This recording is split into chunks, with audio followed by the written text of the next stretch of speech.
Ladies and gentlemen, I've just been watching the Frontier live stream for the first part of, well, the part two of part one of Q1 for this year's changes, which is looking very interesting.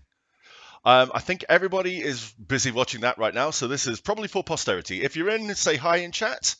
Um, I'm just going to crack on. I've got my stroopwafel, got my cup of tea, and we are on this trip to Colonia to try and improve the lives of some children in a hospital, a research hospital. As you can see, the amount that we have raised so far is £2,296. Staggering. It's absolutely staggering. I'm really, really happy.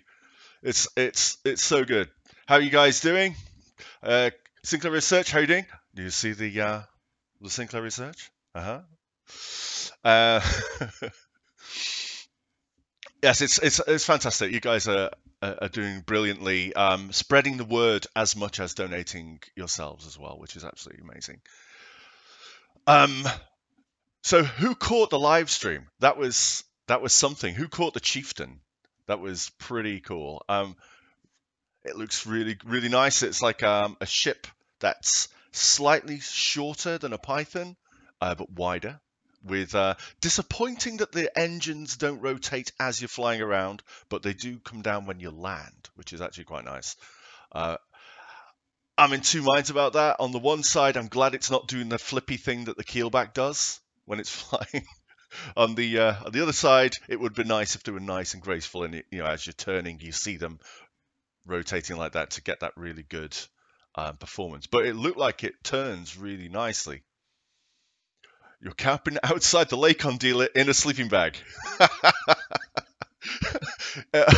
If I give you a ticket, can you also camp for me and save me a spot?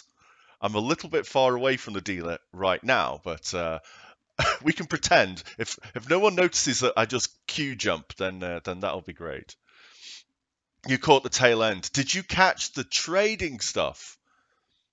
That got me. The stuff to do with the trading thing, because it's been my biggest bugbear about the game. From a starting from scratch, trying to make it in the game with only using internal tools, then it's almost impossible. You have to use external tools like Inara and IMDb. IMDb, not IMDb. That's one with the films. EGTB. My brain is fried. My brain is absolutely fried. Reminds me of the dropship from Aliens. Yes, the dropship from Aliens and the Pelican from Halo. It's changed a little bit from the concept art, which is I really liked the concept art a bit more, I think, but I think it's concept art is concept art, so you can't really trade with famous actors. The fact that you can trade now, you can find a commodity, find out places where you have been, and see what they're buying and selling for. That's going to be really good, really powerful. Because you can also it'll also be good for things like where you've got a passenger mission, and then they say, I want a washing machine because that'll make my passenger journey a little bit easier if I can have some consumer electronics or some domestic electronics. Well, now you can go and find them in the galaxy map. You can actually set that filter and see where they have them, see who's exporting those items. So that's good. I'm really, really happy about that.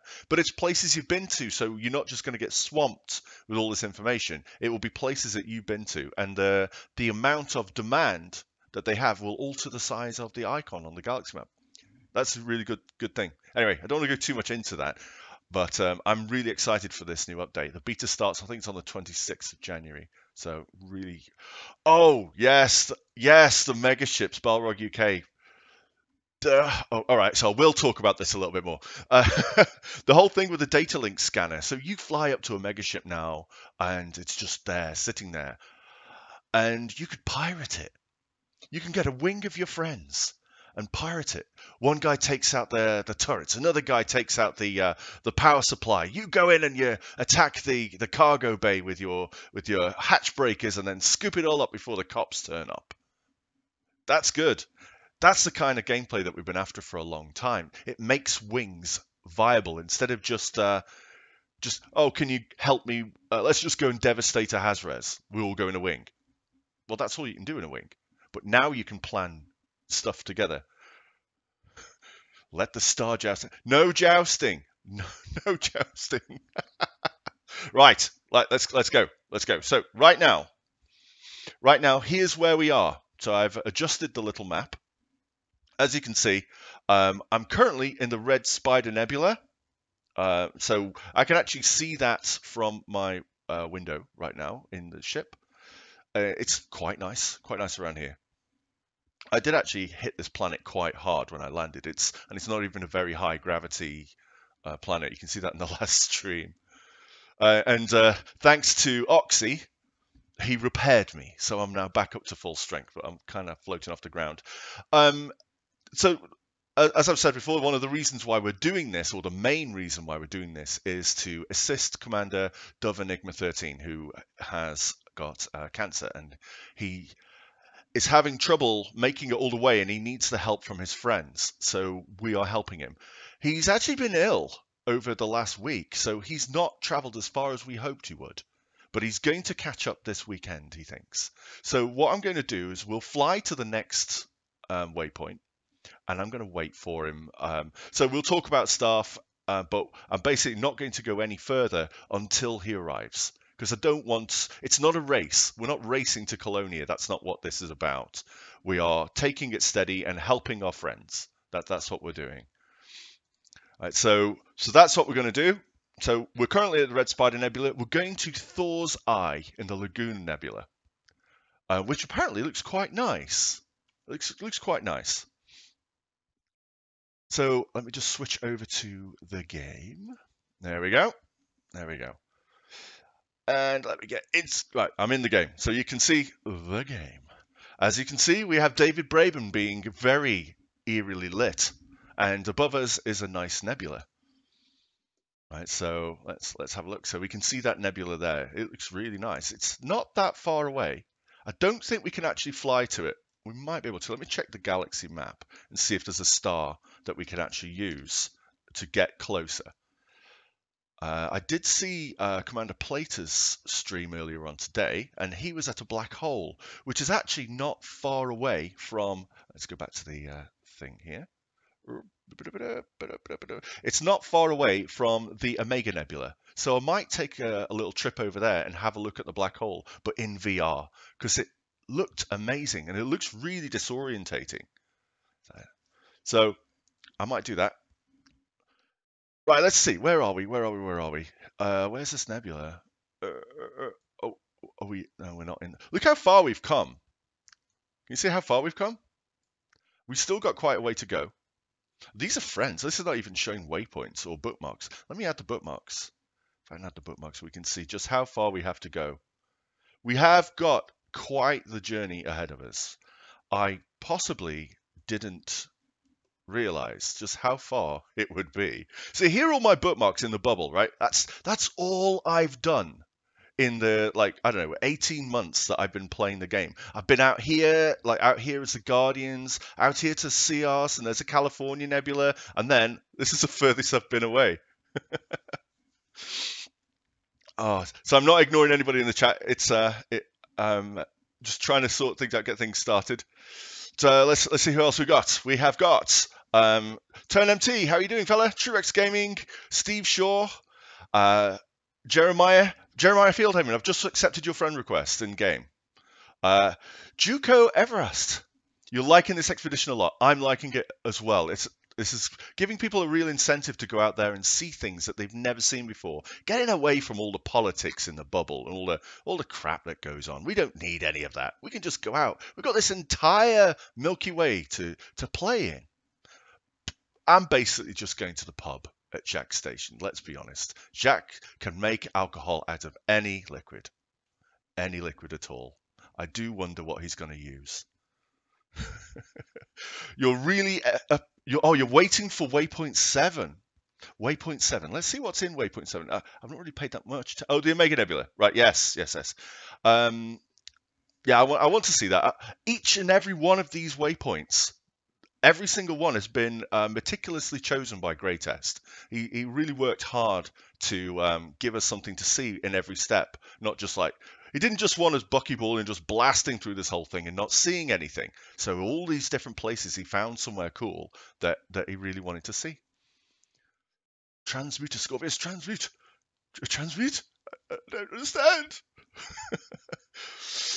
I'm going to talk about the FDev live stream because you haven't seen it. I did talk about it a little tiny bit. I'll talk about it a little bit more as we go on. I have my stroopwafel. I'm just going to eat a little bit of stroopwafel. It was an interesting live stream. Very interesting. I will say one thing about the Chieftain. The boost sound is incredible. Incredible boost sound. Just wait until you get to Colonia. Even the plain sky there is amazing. So many stars. I'm looking forward to that. One of the things that I noticed on Plato's stream was there's an entire patch of very bright stars that he was flying towards. You don't see any of that in the bubble. The most you see is Barnard's Loop just sitting there. Well, we can see Barnard's Loop from where we are. All right. Where is it? There it is. Can you see it? That tiny, tiny little thing there. Really far away. Well, it seems really far away now. Oh, if we go 20,000 light years above the plane of the galaxy, we'll get the best views. I might do that. Right, so I'm going to choose the next waypoint. And so I've got it bookmarked. So we are now going to, we're currently Red Spider. So the next one will be, why didn't I name these properly? So, right, Thor's Eye, waypoint 6. So we're going to Thor's Eye. Holy moly, how far is this one? 1,256 light years. See, I've been able to do like 2 waypoints in an evening, or not in an evening, but within a 2-hour stream. This one sounds like it's going to be quite the jumps. How many we got right? Oh, 46 jumps. That's nothing. I've done more than that to go out to the Guardians in a Type 9. Piece of cake. That's a walk to the shops. Oh, by the way, guys, how is the sound now? Because I have thrown out my old Sennheiser headset. Not actually thrown it out, but I've replaced it. I now have a HyperX Cloud 2 headset because the microphone on that, as I've been told by many people, is good. My brothers use it, and a few other people use it as well. And from what I can tell, it's really clear. So how is it on your end? Sound is fine. Excellent. As long as it's better than it was before, that will make me happy. 10 out of 10. Fantastic. Thanks, guys. That makes me happy. Right, let's get off this rock. This world wasn't particularly interesting. It was just a stop off. And I did pancake on the planet. I came in way too hot. I came into the planet much too hot, and glide failed because I was going too fast. And then it was like, I don't know, 50 kilometers up in the air. No, not there's any air here. But so I decided I'll boost down, and then I'll correct it because there's hardly any gravity. But I still had a ton of momentum, which reared its ugly head when I got close to the ground. And I bounced, and I got down to 37% hull and no shields. So I could have lost the Type 10 with that stupid thing on. Where's the megaphone voice gone? The megaphone voice. All right, let's get out of here. My megaphone voice. That was an artifact of my setup. There was so much noise, so much background noise. I have a blue snowball here, right? This thing. And while it's a great mic, you do have to treat the room. You need to... What? Obscured. I'm not trying... All right. You do have to treat the room to try and minimize as much reverb and background sound as you can, because it does pick up a lot of stuff. Like this one is really, really close to my face now, so it's getting good. Oh, this chat is not live. Oh, there we go. What? Can't hear you, Scorbs. It did sound like a megaphone, yeah, and I apologize for that. I was trying to do the best that I could with the kit that I got. My Sennheiser let me down horribly. Oh, the HyperX is a great mic, but it has an annoying habit of being incredibly quiet and has no software drivers, so you left tinkering with third parties. Oh, I wasn't aware of that. I'm disappointed now. Right, let's go. We have no. The planet is in the way. Let's make sure we're away from the planet before we try and take a shortcut. This isn't Lost in Space. We have to take a shortcut through the planet. Oh, wow. So the YouTube chat thing, if you don't stay on top of it, then... Oh, yes. If anybody hasn't seen Turgeon's new episode, go and watch it. Obviously after the stream. It's amazing. He's been doing...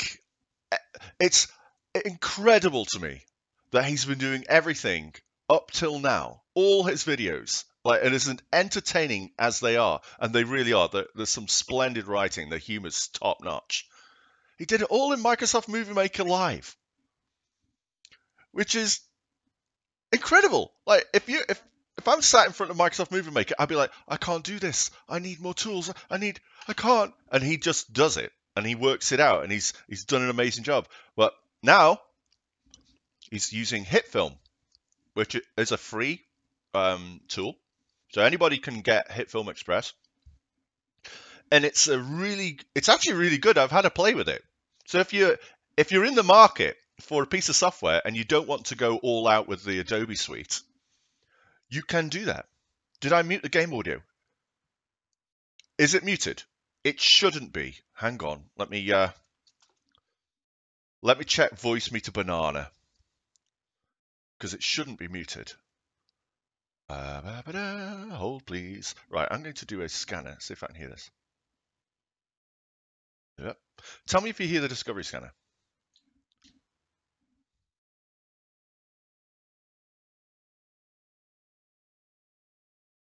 Right, that is not going out to the thing. So how about now? Can we hear it now?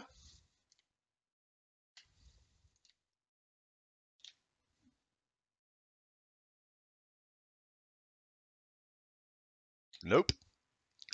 My goodness, this thing is... All right, let's try again. I'm not used to this. Come on. All right, let's do another scan. Come on.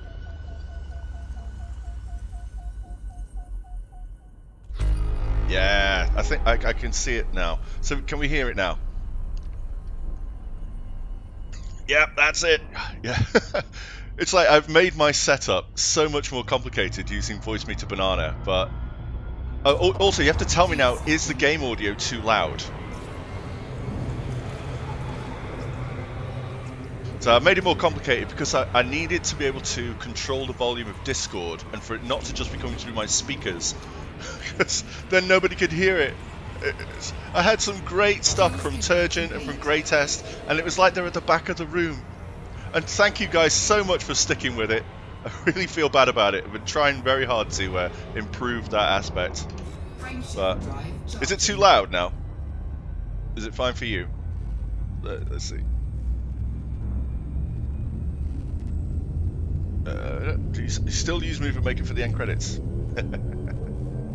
3, All right. 2, 1. You can't get Movie Maker anymore. They've removed it from Windows. It's like almost like they're like, yeah, we don't want people making movies. Okay, it sounds fine. It's loud. The game is loud. Whoa, hey. Oh god. So if I've clicked on something else, the joystick doesn't respond to the game. So I start flying towards the sun. Drop it a touch. All right, let's see. Because live editing of stream stuff never hurts. All right, so that should be the game audio. Drop it down. So, all right, let's give that a try. So that should be better now.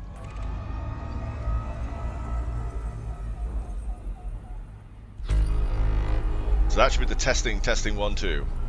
That's good. All right, let's go. What is this star actually? I think it's an A class. Big, bright light. Wouldn't like to. We are patient. You are patient. I'm very, very grateful that you guys are patient putting up with the very unprofessional live streaming that I do.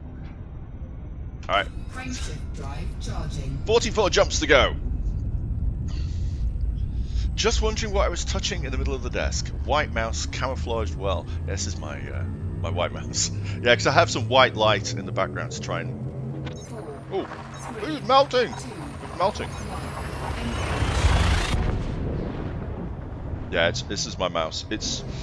I bought a keyboard and a mouse. So it's a Chinese mechanical keyboard that doesn't have certain keys on it, which is really weird, so I can't use it for development work.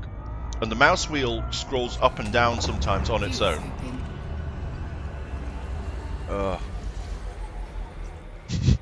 A-class stars are Liverpudlians. 17 new objects. Let's see what we've got. What we've got in here.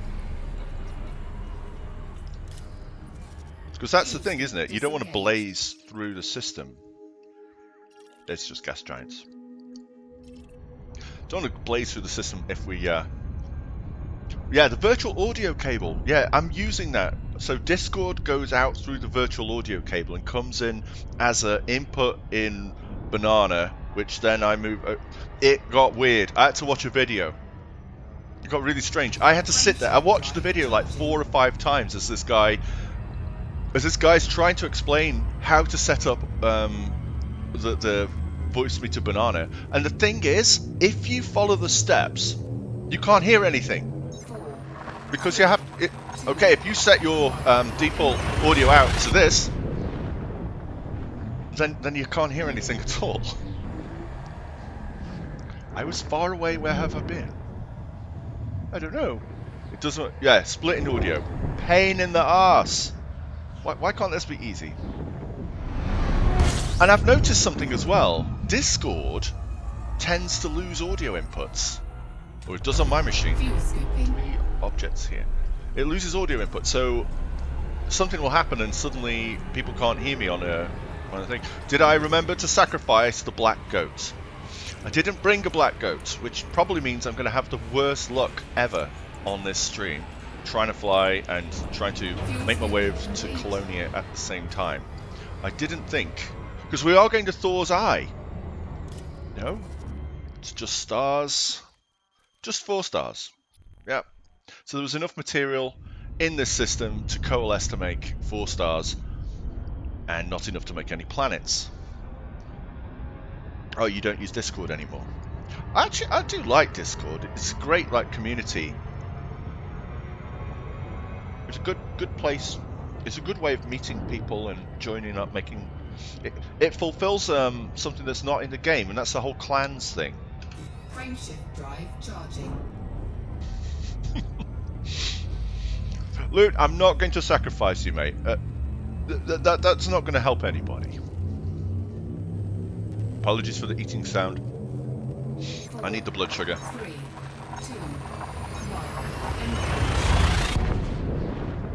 1. Alright. Grind. I was wondering while I was watching that live stream about have they introduced more grind? And it might be that they have. A little bit.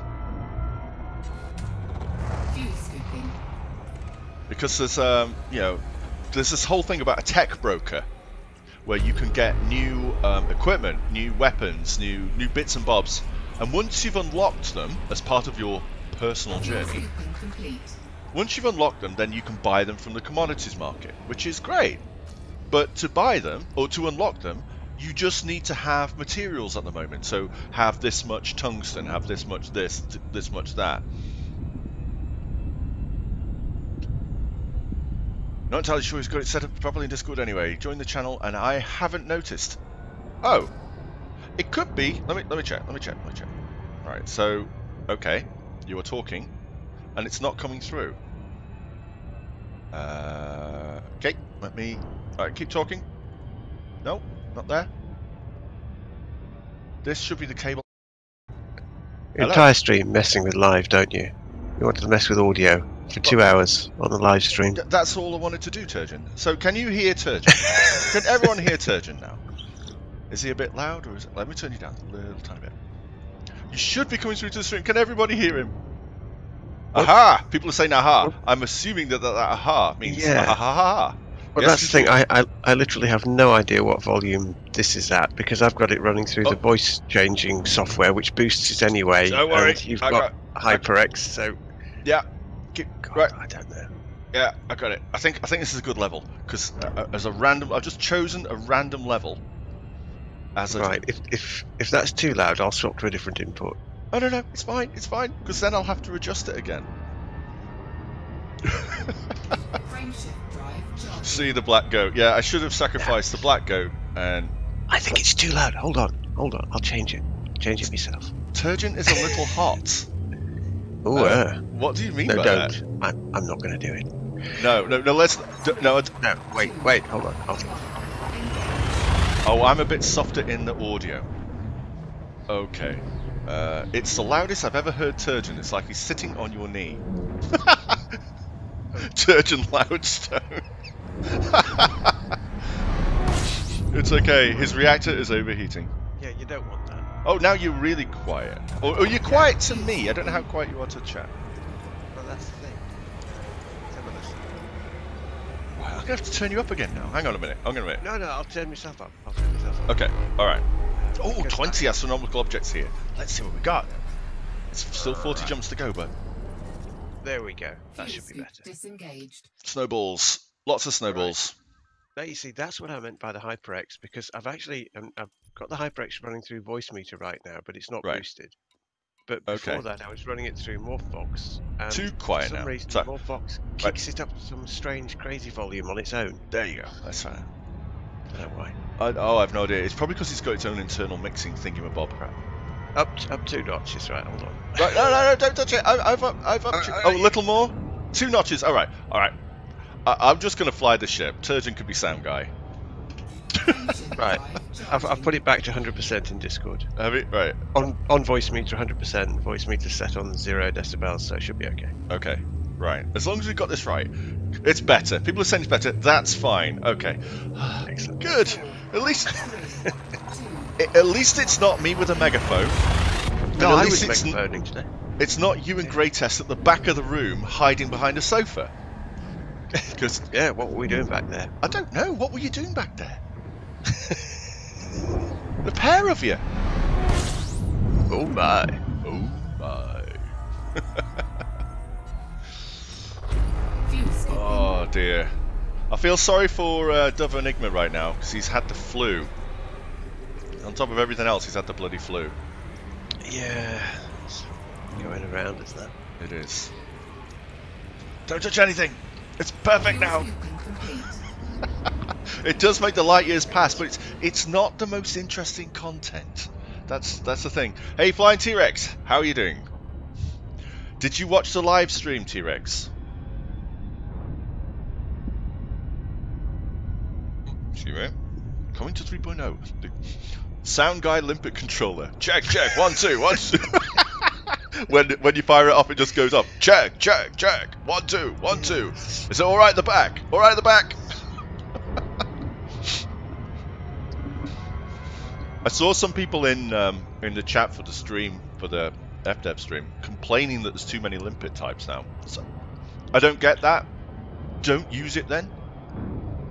Well, it's not so much the limpet types, it's the fact you need to have a separate controller for each one. Well, that's fine. You set your ship up to do the job you want to do. So if you've why can't you have an engineer that allows you to have a programmable limpet programmer so you can swap from one to the other?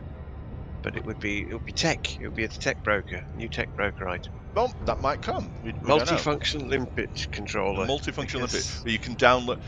We can't even get them to not crash into things. What on earth makes you think they'll be able to handle being flashed in space? They are mental. Yeah, it does. It's another one of these little niggles. The same way as you can't combine your advanced discovery scanner and your detailed surface scanner into one size 2 slot. Yeah, that would be nice. Having some sort of like. Why can't you jam 2 into the same slot? Yeah, you know? It would be useful if you wanted to put 2 size 1 modules into a size 2 slot, that you get a flashed in space. if you could get some sort of connector, you know, so you, but it doesn't work. Maybe maybe you can get more connect. Oh, can you imagine what it would be like if you had like a size 8 slot with a size 8 connector, but it could take, I don't know, 6 size 1 modules and do something different. In real world, if you did that, you're bound to have heat problems. So yeah. I'm sure they'd love that. It would make the heat problems worse, jamming all these extra things into one slot. Yeah, I do like the idea though of having a ship that does a purpose and having your mate with another ship that does another purpose, winging up and taking on some of these like these mega ships to go and be a pirate, and then splitting the rewards afterwards. I'm just worried it's not going to make much money, because you know, you're selling like knickknacks, aluminium and bits and bobs that you've stolen from a mega ship, and alright, so you might have a few of them, but you're not really going to get rich with that, are you? You get a tip off that they're storing rhenium or palladium or well, maybe, or something. That could be a thing. But if it's like, okay, what we're going to do tonight, because I love the idea of what we're going to do on a Friday night. We're all going to get together, we're going to play some Elite, we're going to do something together. I love that idea. You know, kind of like doing a raid in World of Warcraft or something like that. Yeah, we'll go and bust open a mega ship. Yeah, let's go crack a mega ship. Let's go be bad guys. And then let's evade the cops. Better use of the module space. Yeah, it should be, you know, wouldn't it be nice if you could say, because that whole thing about you've got a size 2 slot, but you want to put a size 1 unit in there, it just feels like you've been cheated out of something, you know. But it's a size 2. I can fit 2. Can't I just? I mean, this is a size 1 thing. Surely I could put that next to it and just wire it in. Get a bit of cable and some sellotape. I don't know.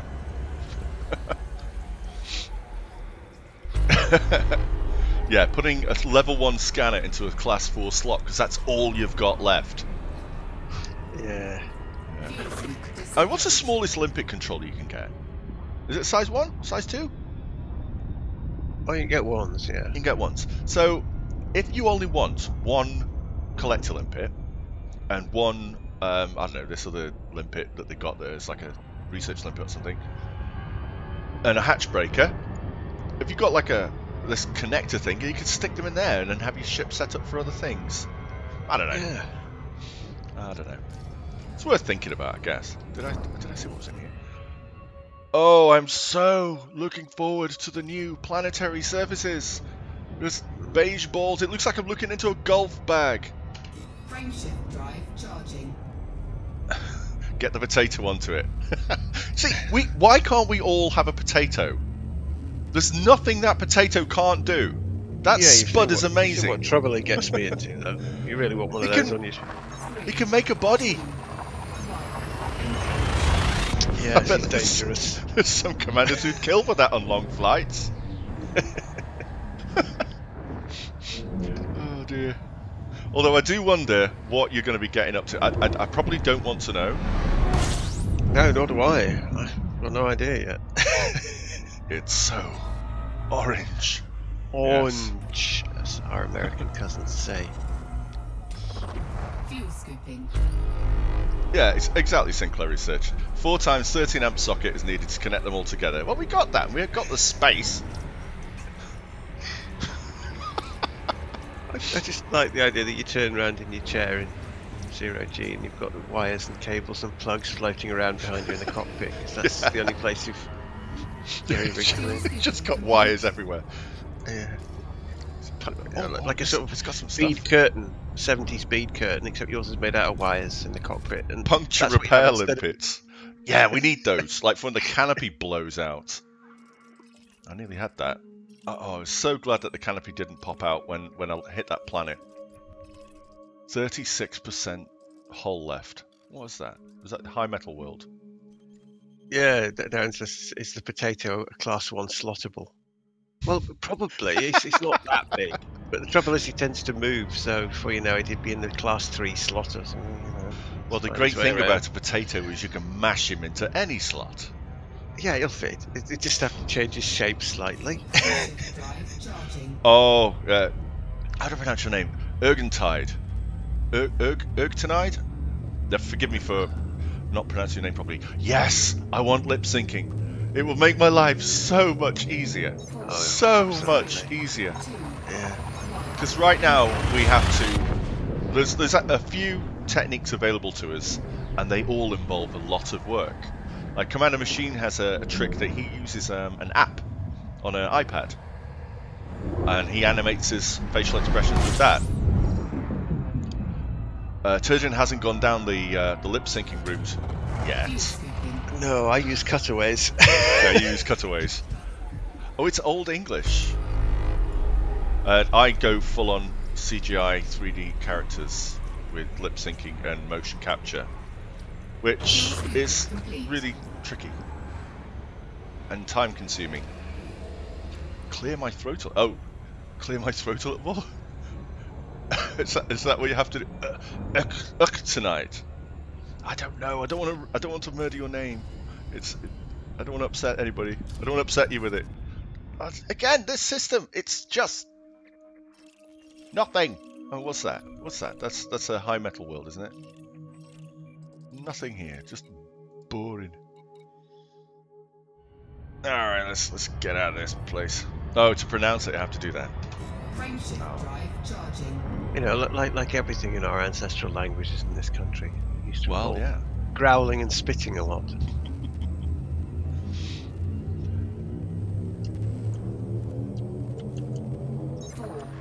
Did notice that Ed Lewis had a Fuel Rat smug. Bloody favoritism. I'm surprised he didn't have a Canon Interstellar mug. Some great groups that have coalesced in this game. Fantastic. Oh, does this take a long time to jump? Lots of phlegm. Evening, Buzzard Brother. Welcome to the stream. This is for everybody who's joined and doesn't know what on earth we're doing. Not just randomly flying around, just waffling without any kind of substance, even though that's exactly what it looks like. We're flying to Colonia. It's after the Welsh. We're flying to Colonia as part of a charity, and as partly to help a commander who needs a little bit of assistance in getting there. What do we have here? We've already hit the charity amount once, so we raised it, and now we're really close to hitting the second one. And it's all thanks to you guys for spreading the word and for donations. It's fantastic. Commander Plato is actually really appreciative of it as well, because he has a particular personal experience with that kind of thing. So thank you for all of it, for all of your help and for everything that you've done. I have a strong feeling that this weekend we're going to break that amount that we currently got. Oh yes, yes we are. And then we'll have to decide, will we raise it again? Well, not me, I'm not involved in the raising. Will it be raised again so that more children can be helped? Or do we just keep going? Because you can have as much on these Just Giving pages as you want. You can donate as much as you like. Somebody could donate £1 million if they wanted. It won't go, oh no, you said £2.5 grand, so £2.5 grand's all you're getting. They won't do that. And I don't know why it would be in a northern accent. Fuel scooping complete. Try mixing English with a Maori WH sound. Forget some of our Kiwi place names. Oh dear, I can't do Australian a bit like or New Zealand or any other. It has half the letters the rest of us do, so it makes it a bit tricky. Yeah. Well, we have a few, but like Korean, for example, doesn't have some of the letters that we have. They have I think it's a 24 letter alphabet. There's some things that they don't have. There's some things they have that we don't have. But my minimal research on Uchtentide there kind of suggests that it's the opposite of a more familiar word that you'd associate with Scotland, and that would be gloaming. It's like the opposite time of day to gloaming, which is the mid-half twilight, which just after twilight at night with the sunset. Hey, Wicked Thorn. It is evening here. It's nearly 9 o'clock in the evening. Welcome to the stream. And currently flying through witch space. Who knows where I'm going to end up? Oh, at a star. Oh, that looks bright. That looks hot. That just looked really hot. I want to see what this is. It's 47 new astronomical objects. Fuel scooping. Let's take a look. Come on, let's have an Earth-like or something. Something. Oh, something. Oh, there's a lot here, but. Oh, what are you? That could be a water world. Is that water? I'm going to see what that is. It's probably going to be nothing. I'm going to see what it is. And I'm going to see if it's anything good. Because if I want to get my elite rank in exploration, I have to do this from time to time and scan some places. Yeah, you'd think so, but that one is 280,000 light seconds out. So in terms of if you want to get your elite ranking for money, that's not worth it. Good call. Distance. And also, I can tell from the thing that I don't know actually. Look at that thing on the. I don't know what that is. Let me have a look. Yeah, that was. All right, we'll try the next one. We'll see if there's anything a bit closer. Because while I am a newbie explorer, I ain't that dedicated.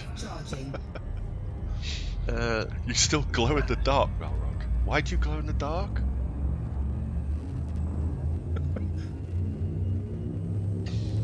The handy chart says it's a rocky body or an HMC, so okay. not worth that much anyway. So, oh, Umbongo. I remember Umbongo. Bongo.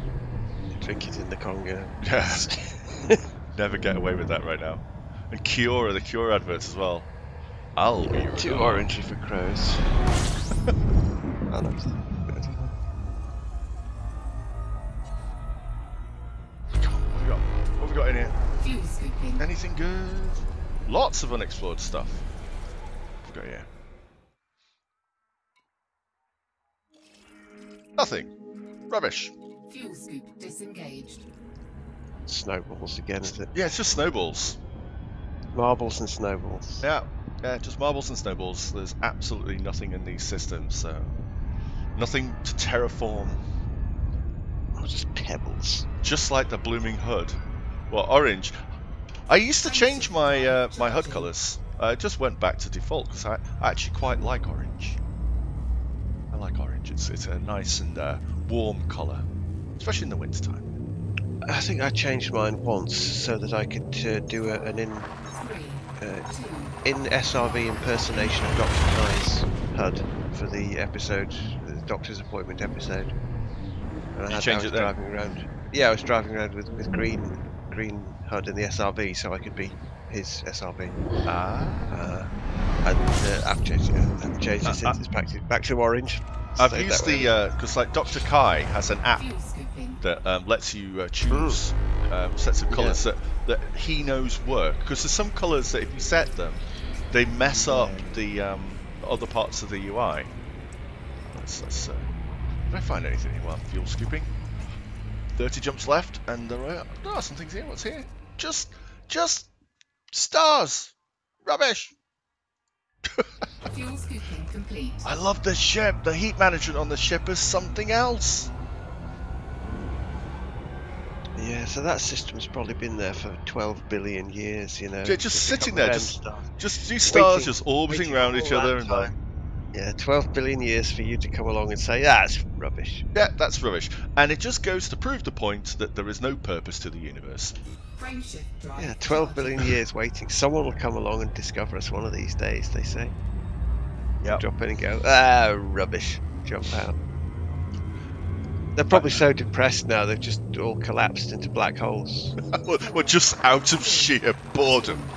Yeah, they've It's like one of them is sat there floating around, orbiting the other one. Right, George? Well, Yeah, you're right, that's Fred. it then. That's it Oh, then. where's Mike? Mike's not feeling very happy. He's bored. Oh, can we go cheer him up? No, we're orbiting the same orbits that we have been. We can't go near him. Cheer him up. Can't actually do anything, mate. Yeah. We'll wave when we go past him. Yeah. Fuel scooping. Right, Mike. 12 million years. Yeah. So is this system the same? What is this one going to be like the same? It was actually quite nice when I was watching that live stream. The chieftain turning. It's like, Oh. that's what turning looks like. I thought, has he got FA off? But no. No, that's what it turns like. That is going to be the new king of the Hazres. Yeah, that's a ship that I might be able to actually get used to because it has a similar performance to other space games. Did you see the inside the cockpit? It's got a totally different layout for the cockpit. It looks very interesting. It's got doors at the side, not at the back. So that's going to have to go into a story. I'm sure it can be used, yeah. Cue the space madness. Yeah. You need to get back in the cockpit. You feel a bit fraudulent, not having played for a few months now. Balrog. Well, you know what? That's okay. That's okay. Because the game has been a little on the stale side, a little bit. Not a lot, a little bit. And with the new update, when the beta drops, there's a whole load of new stuff and some nice new mechanics to revitalise the game. Why have I not turned that way? So maybe then will be a good time to get back into it, I would say. But it looks like, yeah, it actually looks like a sport version of the DBX. The cockpit does. It's got that. It's almost. It's like if a Diamondback, like metal Lamborghini. You put a roll cage in a DBX. That's what it looks like. Yeah, it's the racing one. It's the DBX-R. Captain Course has a very good question there. Why is the donation target in pounds, but when you go to donate it's in dollars? That is a very good question. It is a good question. No idea. I think it's because Just Giving is an American thing. Don't know. I really don't know. It's a good question. I donated in pounds, so I don't know if it's a setting. I think Commander Plater set it up. So did he? Well, we all know he's a fake Brit, don't we? Doesn't even like tea. Between him and Grey, so. So we trusted a German and a fake Brit to do our. Yeah, that's right. So that you can see these stars coming up now. This is a thing that I saw on Plater's stream, right? We're getting closer now to some really bright stars, and you can even see them when you're next to the sun. The sun, the star. I keep getting told off for calling them a sun. They show up even behind the star. They show up. They're that bright, and you can see right now that you can actually start seeing them. Makes you really happy. It's like I've seen things I've not seen. I've been playing the game for I don't know, nearly 2 years now. Oh my god! And I've been in the bubble the entire time. I feel like I've missed out.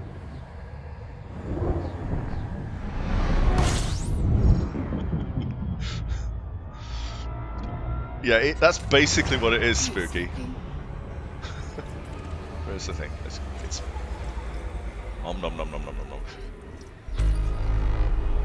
We are doing irreparable damage to these stars as we fly around and scoop from them. They've been happily just orbiting each other for billions of years, and then you are with your 1,000 gobbling scoop. Yeah, these ships turn up and just start ripping them apart.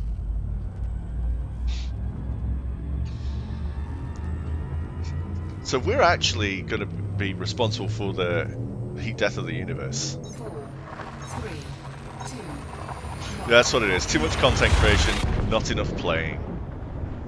Yeah. Story of our lives, right? It is a story of our lives.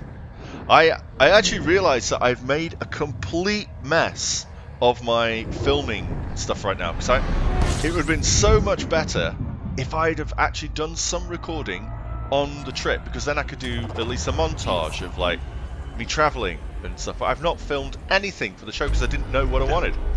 Nor have I.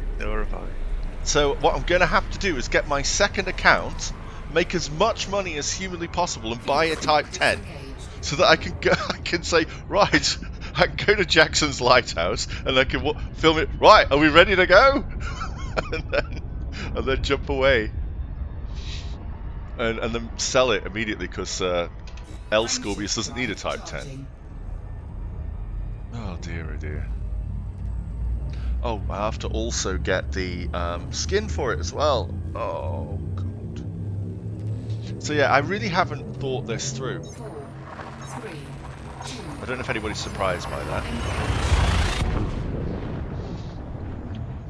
How am I liking the Type 10 Explorer?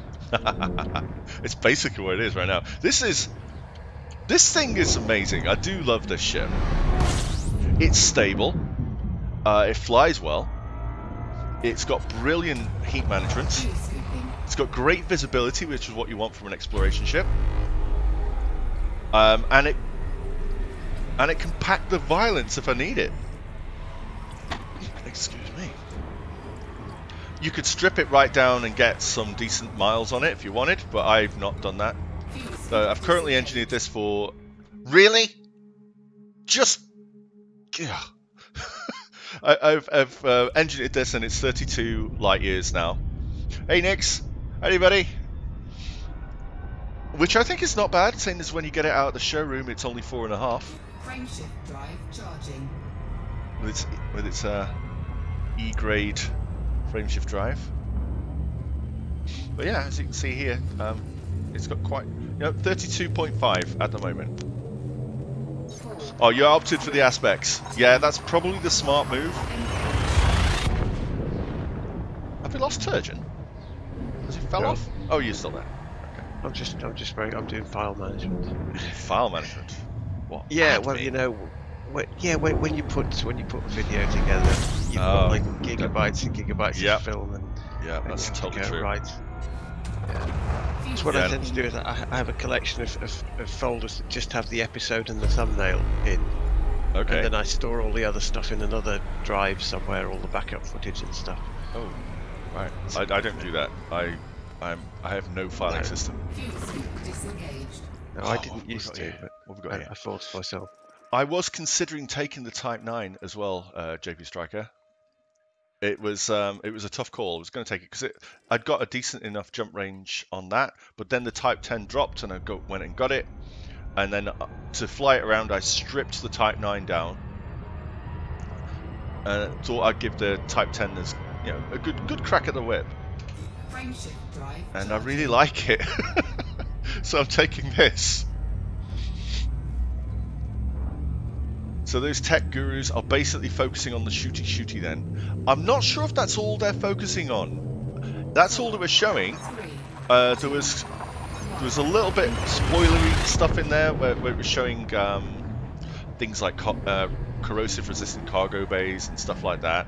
But I think for streams, they really want to focus on the combat because that's what a lot of people like. And as soon as they started showing trading or anything, there were some people in the chat who were going, "Oh, why are you showing this? Oh, land on planets."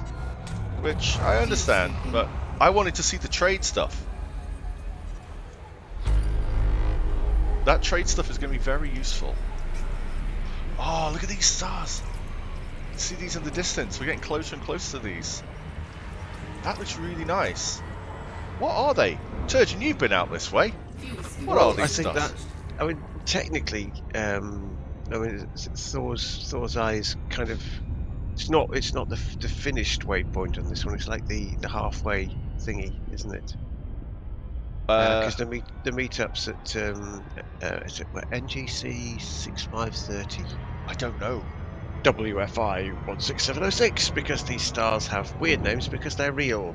That's where you're headed. You're headed to but the real look how star bright line. they are. Look how bright they are from here.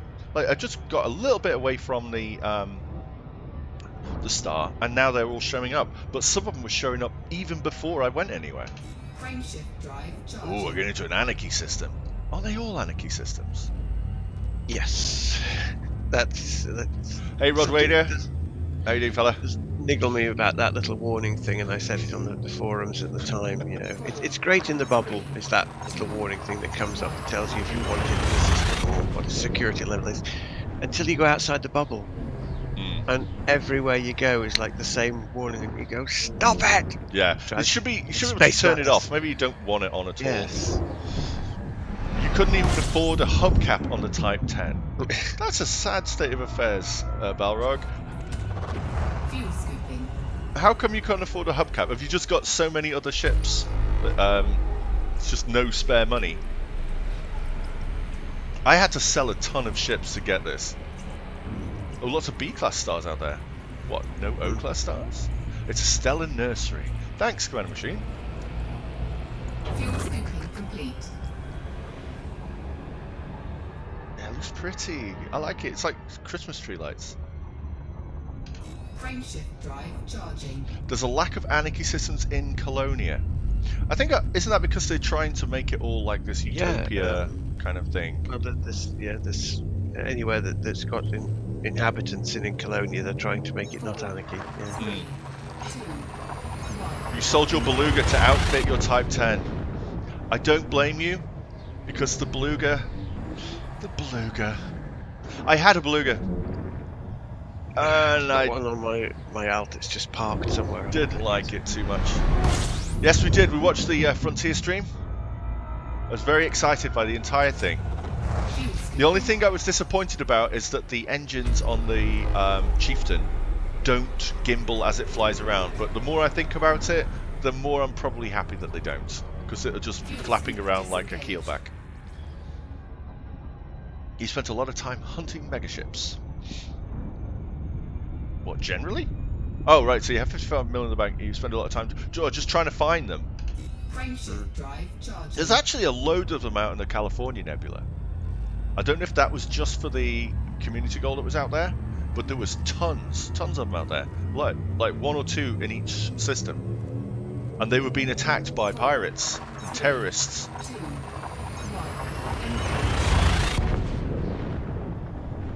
That was good fun out there. It was nice to be somewhere else. It was nice to be in that nebula, because it just made the whole thing just look fresh and new, and felt like you were somewhere else. Well, that's where you are now, somewhere else. Yeah, but I think the fact that it feels that way, you know, that it feels like when you're flying around in the bubble, it feels old, and it feels like, you know, everyone's already been here and it's established, and there's history and lore, and then when you go outside, there's none of that. You may be the first human to actually see Indeed. these stars. Very true. It's like, has anybody seen this one? Let's see. Yes, Flash Pie saw this, and it's all that's here. This one lonely. You're still kind of on the road here. I In know. a direct line. I know.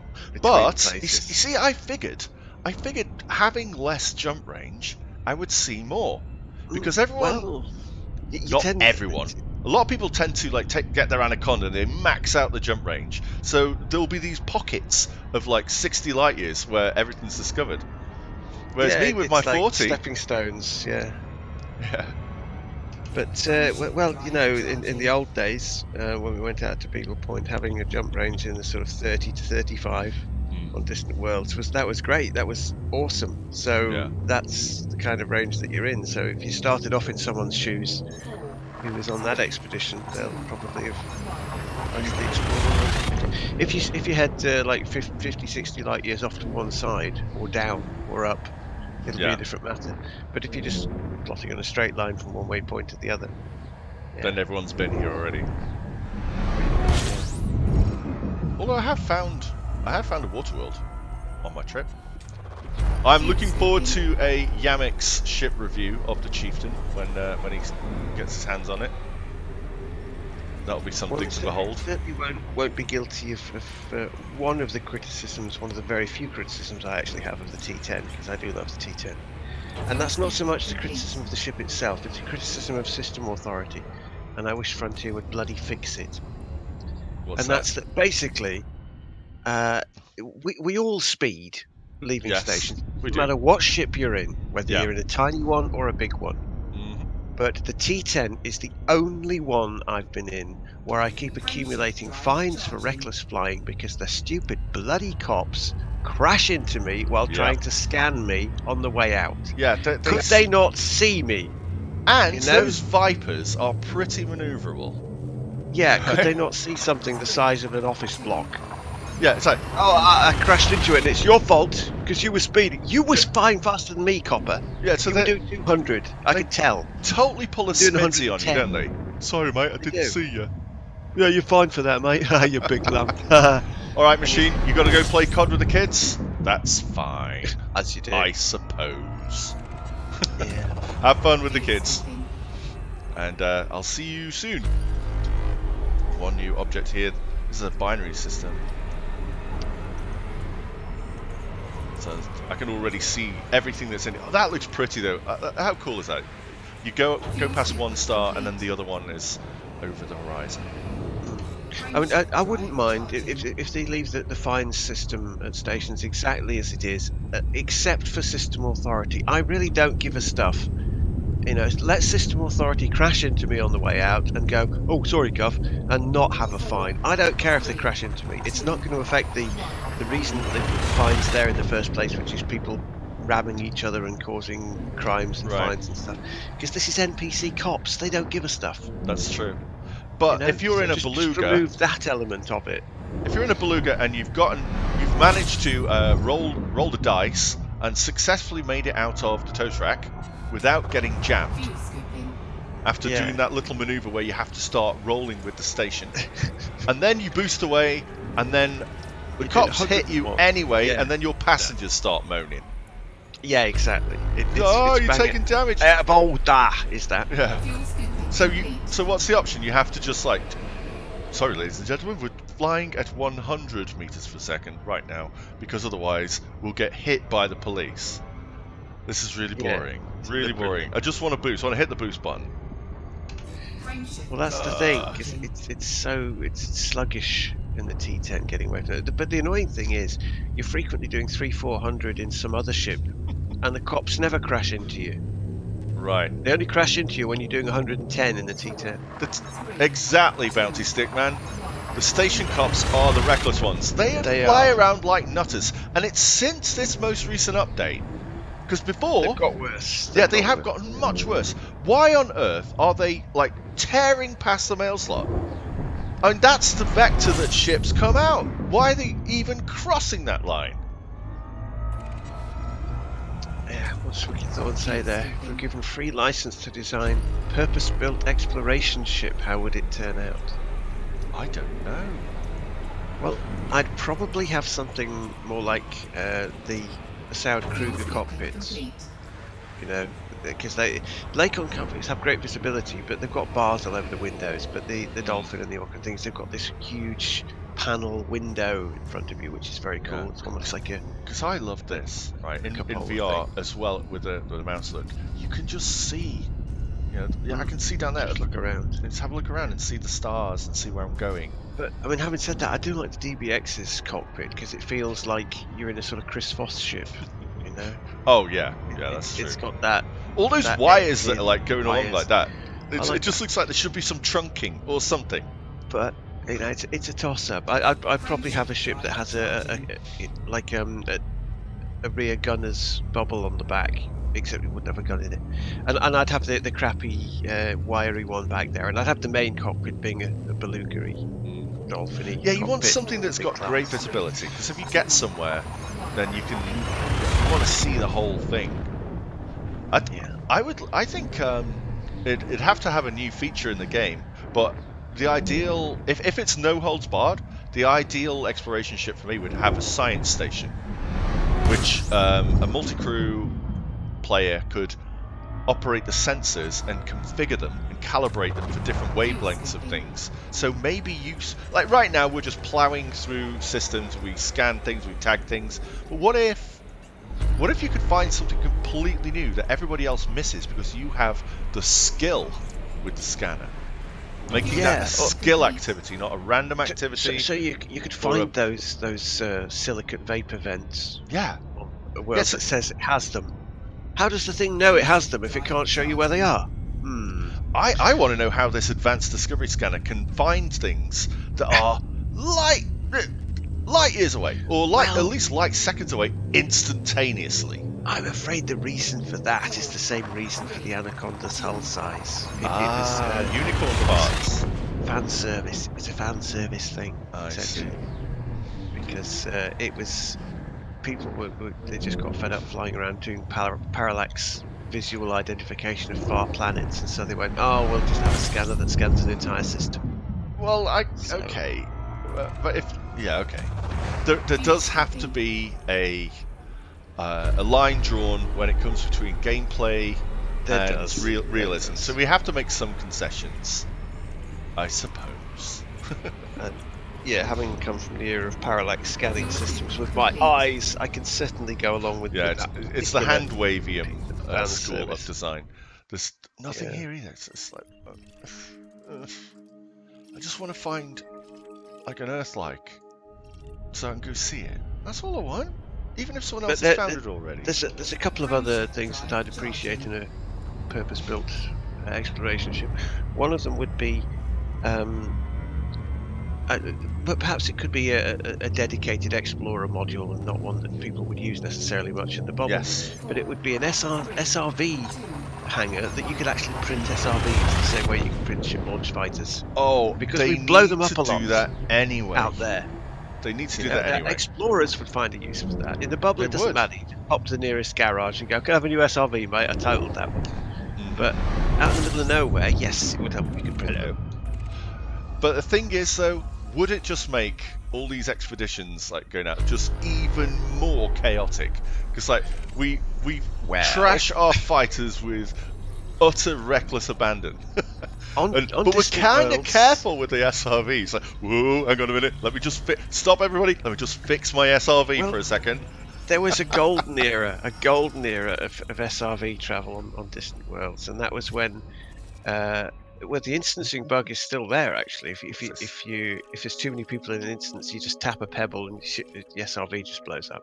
What's this? But that was happening all the time. All you had to do was See this. hit a rock the wrong way, and that was it. Yeah. You lost your SRV. And out on distant worlds, it was getting to too many people, so they had it for a while until they fixed the bug. That all you had to do was, if you lost your SRV, it just basically spawned another one for you Right. in the Yeah. in the hole. And so we were just driving them off the cliffs. We were having races. We were jumping over. It was great. We never had as much fun as we did when we knew that we could total an SRV and it wouldn't matter. I would love it if We you want could that back in one form or engineer another.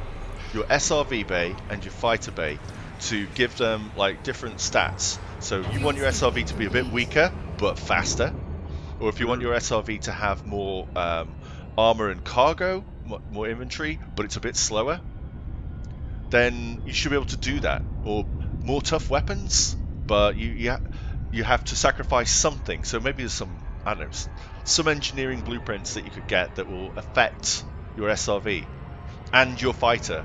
So all fighters are the same. It's all down to the pilot right now. But if you could say, I want my fighter to be super fast, not very strong, but with slightly more powerful guns, that would change the dynamic of the fights in fighters. Or if you could say, I want it a little bit more tanky, a little bit, but I mean, obviously it's never going to be as strong as a ship. I don't think they're likely to give us that, because they've already given us 3 flavors of fighters. Yeah. Which kind of implies that they're not going to allow for any modding or versatility, because what is it? 3 flavors of fighters with 3 different loadouts each. Is it 3? Yeah. I don't know. I don't use them much. So it's a case of that's back burner territory, because they've given you enough choice there to yeah, but I don't know. I mean, what people want. But when it comes to SRVs, we've got no choice at all. we have no choices. Yeah, that's true. Something there would be nice. And I saw there was somebody on Twitter that did these renders of SRVs with different things, like based around a skimmer. So it was a flying SRV that could go around the ground, and there was another one where it was tracked. So it'd be that kind of thing. Let's see. What is this? Is this any? No, not unlocked.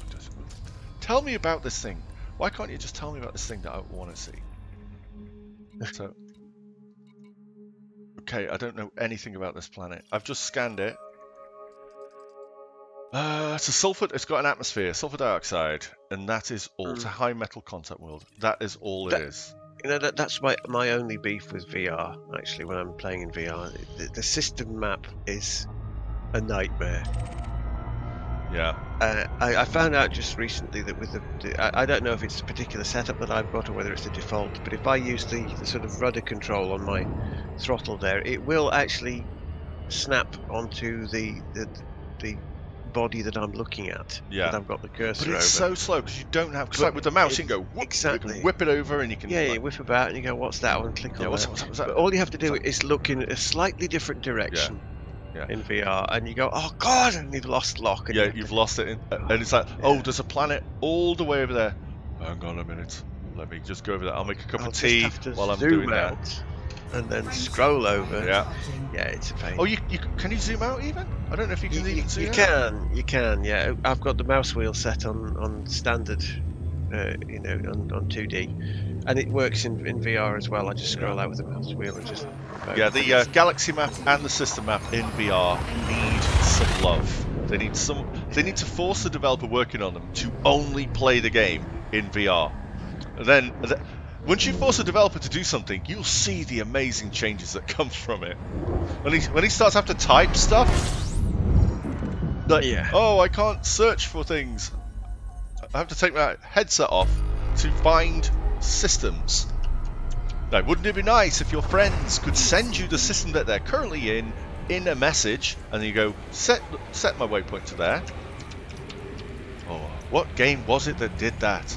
Oh yes, EVE Online. Fuel scooping complete. But it would be nice to be able to like say, where are you? I'm in this system. Well, how do I spell that? Just say, right, just send my bookmark, send my location to my friend in the chat. Frameshift drive charging. That'd be cool. Instead of playing the pronouncy game, we like playing the pronouncy game. How do you say that? Wickham? No, never mind. Yeah, and then, well, with VR, so I have to lift up my headset a little bit and then look at it, focus the keyboard thing by looking at it, and then tab over to it, and then start typing, and then press enter, and sometimes that goes wrong, so it closes the damn thing. Oh, we've gone full Blake 7 in the chat. Have you noticed? What's happened? We've gone full on Blake 7. Oh, this is big. We were just talking at work about Blake 7 today. Yeah, I still maintain it needs a reboot. Yes, it does. Yeah. I'm not usually a fan of reboots. You know, Italian Job, Ocean's 11, all that kind of thing. The Italian Bodge Job. But Blake 7, yeah, that one does. Oh, there's something here. What's in here? Yeah, like Balrog says, we're perving Serverland. Because I said we've got Serverland's hairstyle in Elite. You can have that. That's nice. Yeah.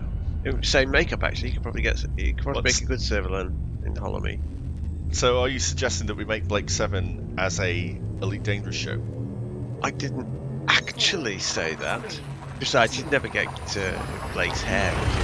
I mean, that perm's okay, but it's not really Blake's perm, is it?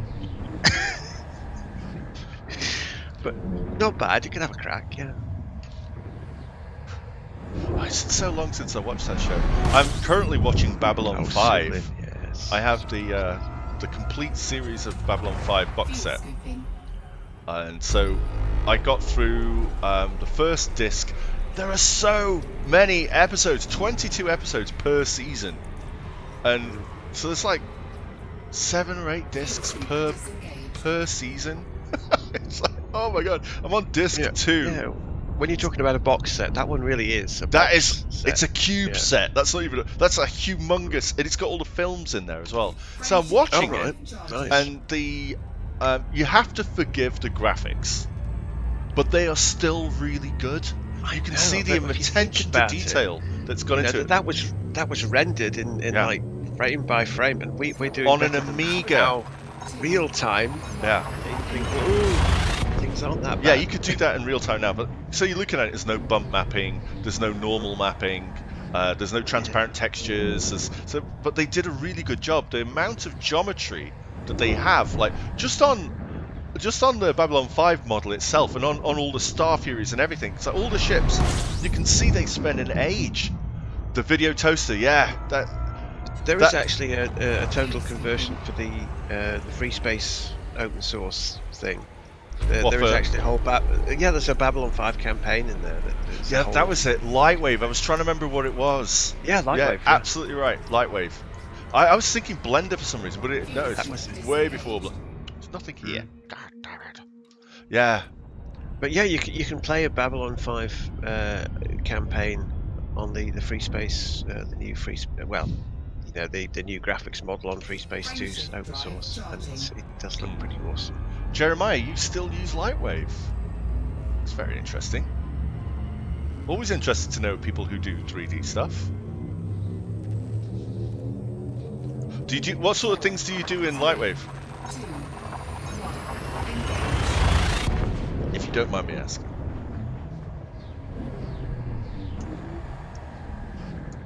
Because if you do Elite Dangerous content creation stuff, then you should hit us up on the bro bar, and we'll use and abuse you for your talents. Oh yeah, I spent ages watching your Amiga render the Earth. I'm not surprised. Wow, that took a long time to jump in there. I think my first encounter with rendering software was Bryce 3D. Yeah, that's still going. That's part of an ancient one. The DAS Studio guys have that now. And I remember rendering something that had a glass sphere or two in it, and it took hours and hours on Atari ST. It was. Of course, it was ray traced. Yeah. And you look at the stuff that you do now, and you're just spinning this stuff around real time, and you go, "There's not enough shiny in that. I'll throw in another 5 or 6 completely transparent glass spheres while I'm at it." There you go. Well, it still doesn't make any difference. The technique is different now, because like most of the graphics that look fairly realistic, they're not ray traced. They are environment mapped. They use a different rendering technique because you get the speed. But the DAS Studio has a renderer built into it, which is a ray tracer, and it's part of the NVIDIA. There's an NVIDIA ray tracer that it's got in there, and it does a really good job. You can make things photorealistic. Yeah. It's normally girls in bikinis that people make photorealistic in that studio. Like shiny things with all psychedelic colours and marbly patterns. You don't want girls in bikinis. No. Anything can do that. It's true. But yeah, I don't know what Blender uses. Blender has several renderers. It's got a new one coming out this year called the Eevee renderer. And it's got another one called Cycles, which I think that's its ray tracer. But I just can't get on with Blender. I just can't get on with it. It does my head in. And I know my brother, he actually he's getting into Blender now, and he's doing really well with it. I'm looking at his stuff when he shows me. I'm like, how did you do that? How did you do that? And how did you get the patience to learn how to do that? Because I just run out of patience. I said, right. It's like every 3 years I'll have this thing where I'll go, this year is going to be the year that I learn Blender. This is the year. This one. And then I started up and I'm just there with like, okay, where do I start? And the obvious place where you start is YouTube, and you go on all the tutorials. There's some fantastic tutorials on there. Yeah, you can do video editing in Blender as well. You can. Yeah, and you can do motion tracking, and it's insanely powerful. But the UX is horrible. You're absolutely right, Jeremiah. It's absolutely horrible UX. It's gotten better than it used to be. Like, it used to be worse.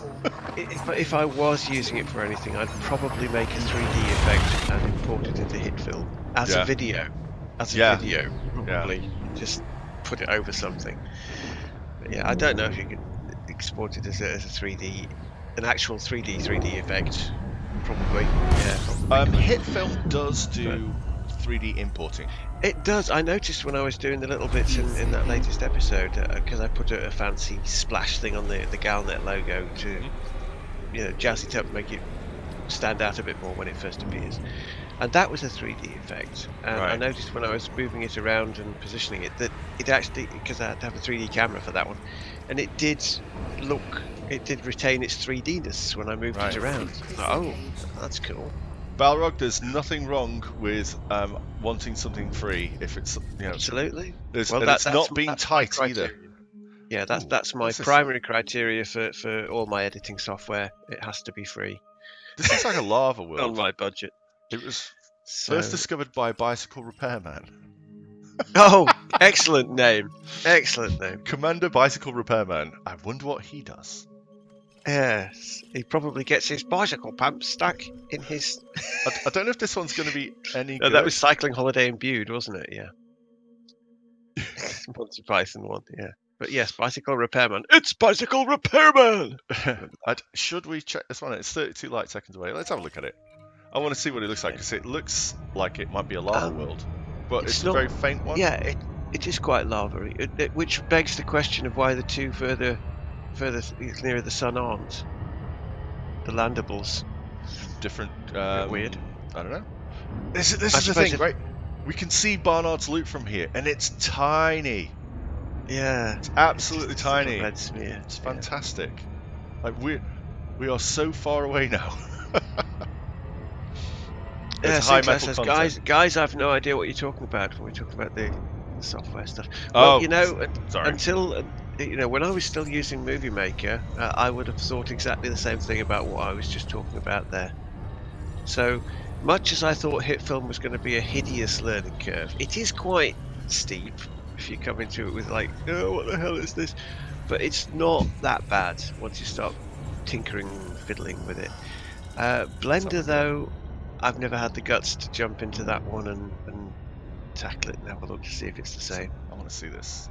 Blender is just I think yeah. If Sinclair Research doesn't know what we're talking about, we probably. He certainly knows about Bicycle Repairman. He does. Well, he says it's the of course worst he does. superhero ever. He is, yeah. classic Monty Python. Let's have a look at this.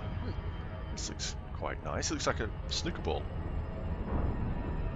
Yeah, if you're lucky, it's a 100% metal one, and it'll look like a welding gobbet, a spit of welding metal that's very come off when you... reflective. Yeah. Is it landable? No, it's not, unfortunately. The two inner ones were, but that one's not. Oh, that's not fair. It's a carbon dioxide atmosphere. It's a high metal content world. Yeah, you guys were right.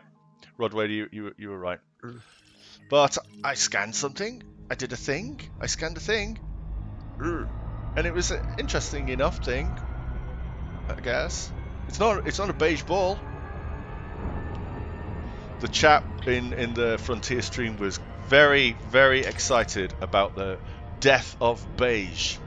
Well, it sounds interesting. If they've actually tied the colours to the materials that the thing's made from, that will prove quite interesting. That's what they said. Yeah. That's what they said. So that's also going to make it easier to identify planets when you're looking for materials. Yeah, you'll get used to them. You'll get used to IDing them at a glance. Because that then starts bringing it into the skill aspect. Although you do have to be there to kind of, you have to, oh yeah, this one, I can get arsenic from this one. And instead of where can I get arsenic from, I'll just go on Reddit and ask, and then they take you to the same planets that everybody goes to. Because that is Explorer customer service in a way, because we've got used to sort of listening to, you hear the little bird song in the background if it's an Earth-like world. And, you missed the sounds planet on the system map. Oh, yeah. He's just skipped through it when it loads. You'll spot it easily enough because it's got those two chatting away. It just skips through on the bottom on YouTube. I actually missed the beginning of it. I got the stream halfway through and I just scrolled back. Just skip through and you go, yeah, talking heads. Oh, planet, right? Just watch from there. This is so pretty. Never mind talking heads. Just go on the planets. I'm excited about the changes to planets. I think it's been a long time coming. And it's the first of more than one changes to planets, and that's always nice. Oh, that's the thing as well. They said that this update. Let's see, look here: 2 beige balls, another beige ball, and a potato. They're saying that this is a small update. This is one of the smaller updates this year. Yeah. So we're getting the crime and punishment changes. We're getting the chieftain. We're getting planetary textures, we're getting trading tools, and we're getting new gameplay loops to do with megaships if you want to be a pirate. And that's a small update. And wing missions, Yeah. maybe. Oh, wing missions. Yeah, that's the. We'll see how they pan out. Yeah. Oh, Ulit uses Povray for nicely rendered planets. Yeah. What do you mean? Atmosphere planets confirmed? What? I didn't see that. I didn't see that. Sinclair Research, are you trolling us now? I didn't hear that bit. And if it is, my Type 10 has got this covered, because it's got flappy wings and a big airfoil on the back. Oh, Darren's gone full Python.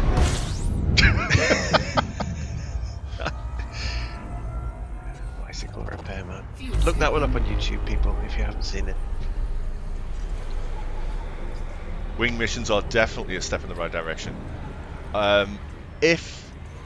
I would like it if the wing missions aren't just bigger versions of the current missions, where you've got like I don't know, it's just a harder baddie or harder pirate lord. One of my favourite cooperative ones in City of Heroes was where you had to go into a building that your bad guys had put bombs in, and you had to simultaneously disarm the bombs. So you had to split your team into groups to fight their way through, and then park one of them at a bomb, and then park another one at a bomb.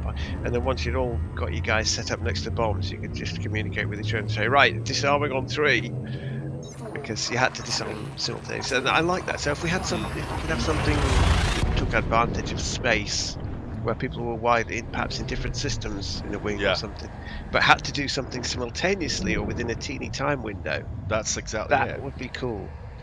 Yeah, so, and this all comes down to the Friday night elite thing before you go to the pub, or after you come back from the pub, or you get your mates together.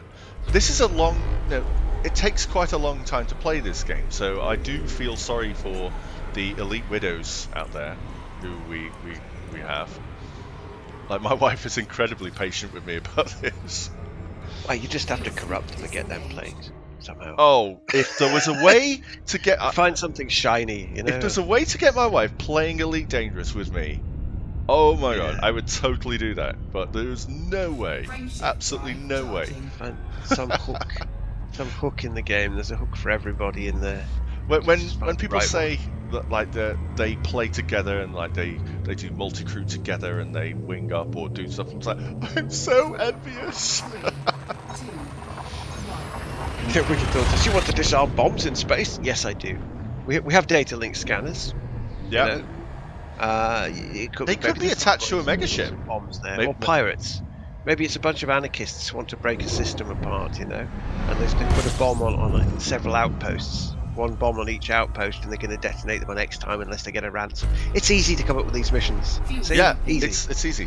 And it could all be in one system with several outposts, and you send each of your wing to one of the outposts, and you have to disarm the bomb at the same time. There you go. See, Frontier, I've written a mission for you. Jump on it. Come on. Oh, Captain Core says easy. Even tried building a second VR PC so his wife would join him. Still no. Oh, that's unfortunate. Yeah. Well, it is unfortunate. 10 out of 10 for trying, though. Yeah. Oh, that is going above and beyond. It is. It's like, well, sweetheart, it's not like I haven't tried. You never want to do anything with me. I do. I want to play Elite with you.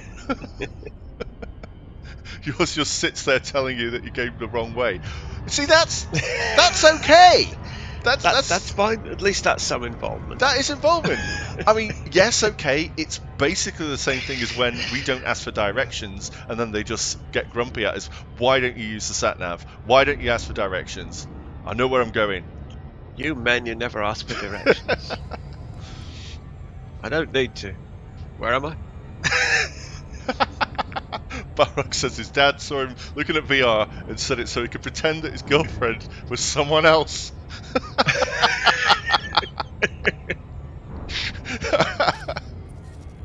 Oh dear, that's classic. That's a thing apparently. True Rex's divorce happened a long time before Elite. Can't blame Elite then. Yeah, she's inflatable as well. She's inflatable and tells him he's going the wrong way. Is it inflatable Ingrid? Frameshift drive charging. Not far off. Oh dear. Crack out the puncture repair kit and get inflatable Ingrid. You get called bicycle repairman. It's not Oh, yeah, nearly that- within his remit. Nearly within his remit. I'm sure he can do that for you. If you have to call bicycle repairman for your inflatable companion, isn't that a little bit, I'm here to fix the fridge? I suppose it depends, you know. Whoa! This If you're in thing the wrong is corner of the huge! What the- internet. Ooh, what is this? What is this? Oh, Betty. Yes, of course it's Betty. Yes, buy Betty in the stations, couldn't we? Spooky Spid. Oh, come on, give me the thing. This looks really nice. It's Well, that's because you're at Thor's. It's an O-class star. Oh, what's this? There's a black thing here. Yes. What's well, that? I think you kind of guess what that is. Oh, I've not Black seen one of holes. these. Well, I've you not. should go look. I haven't yeah. seen one of these. I want to go see it in VR, but I'm going to go see it. Oh, look at the icon thingy. It's all swirly and stuff. Why? Yeah. Why is the one right next to Omar? Fuel scooping. Do you know, there's a weird thing. If you went and looked at that icon thingy, I bet it would be... I don't know, is it going to be flat? Because I've noticed when I was in VR, just mucking about in the cockpit there, that the Thargoid wake is actually like a flat disc with strange warped edges on it. It's a sculpted item, this Thargoid wake hologram. It's a very weird item. Yeah. And I want to know what a black hole one looks like now in VR. It doesn't occur to me whether it's going to be round or flat. It's all around you. When I was watching Plater's stream earlier on today. No, I mean the hologram. The hologram. Oh, the hologram. Oh, On the that's dash. I want to know if that's actually right. a flat thing or not. Gotcha. Gotcha. You can't tell in. Because 2D. the wakes are. The wakes are. The Thargoid wakes are flat with the Right. warpy bit in the middle like that. So it's interesting. Okay. But yes, the actual black holes. Make sure you get it between you and the galactic plane, so you can see it against the galactic plane. Okay. They're easy so- enough to drive round. Are they? Then Okay. you'll see the maximum lensing. Yeah. So where's the galactic plane? Maximum lensing. I don't know where you are there. Do you move around when you get there? I can do. Yeah. Don't get too close, or my Type 10 will turn to the size of a 50 pence piece if you're not careful. Super dense 50 pence. Yeah. Careful not to fly into it. End up in a weird parallel universe where Minnie and Oxy are the same person. Well, I don't know. Oxy says he's going to be using parallel universes as a story plot device in his upcoming videos. So. Yeah, he was talking about that to me. It's going to be interesting. It's going to be very interesting. Really happy that Oxy's doing story-based content as well. There's not enough story-based content. So I really... And Ascorbius James May. I don't know where that's come from. I don't know what that one is. I don't get it. You don't get it. Well, I was actually thinking, if we were to do a Top Gear, right? So, Plater is definitely Clarkson, and Minnie could be Hammond.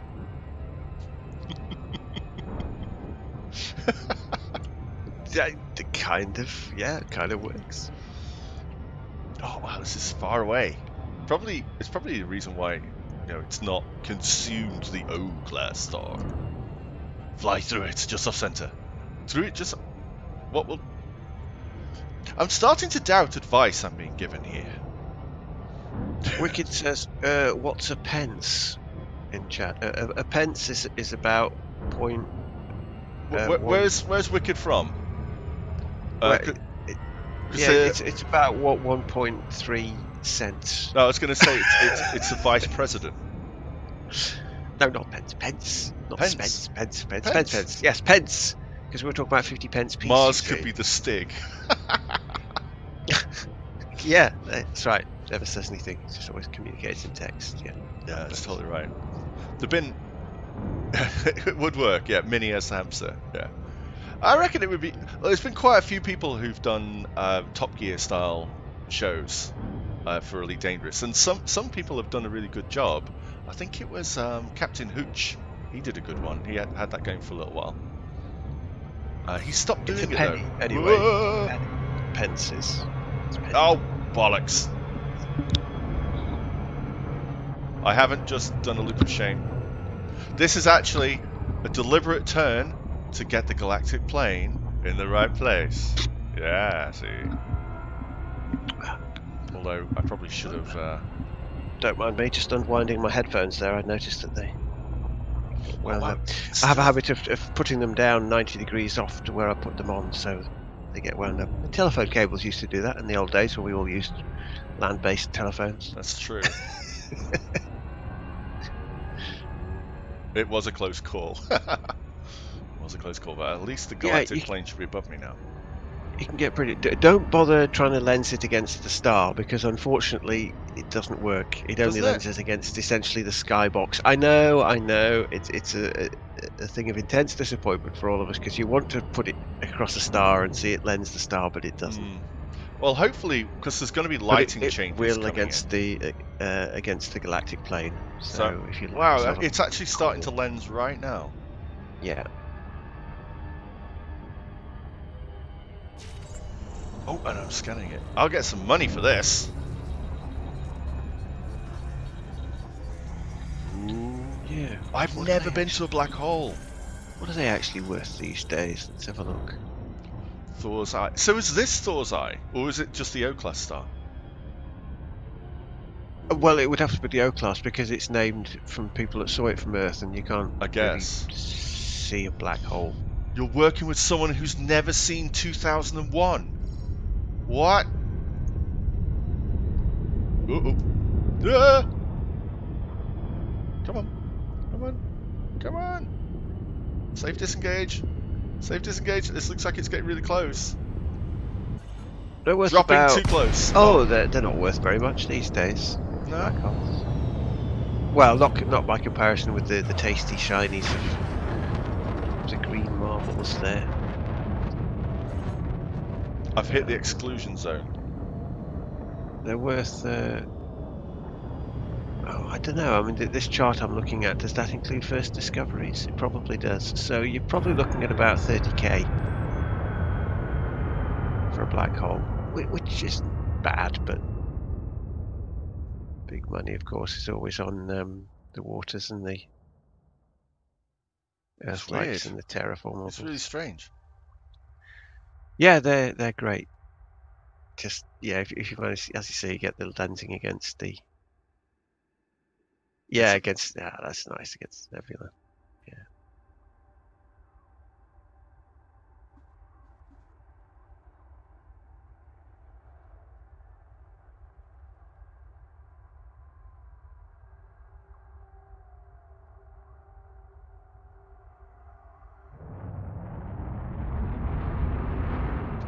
Those engines never get old.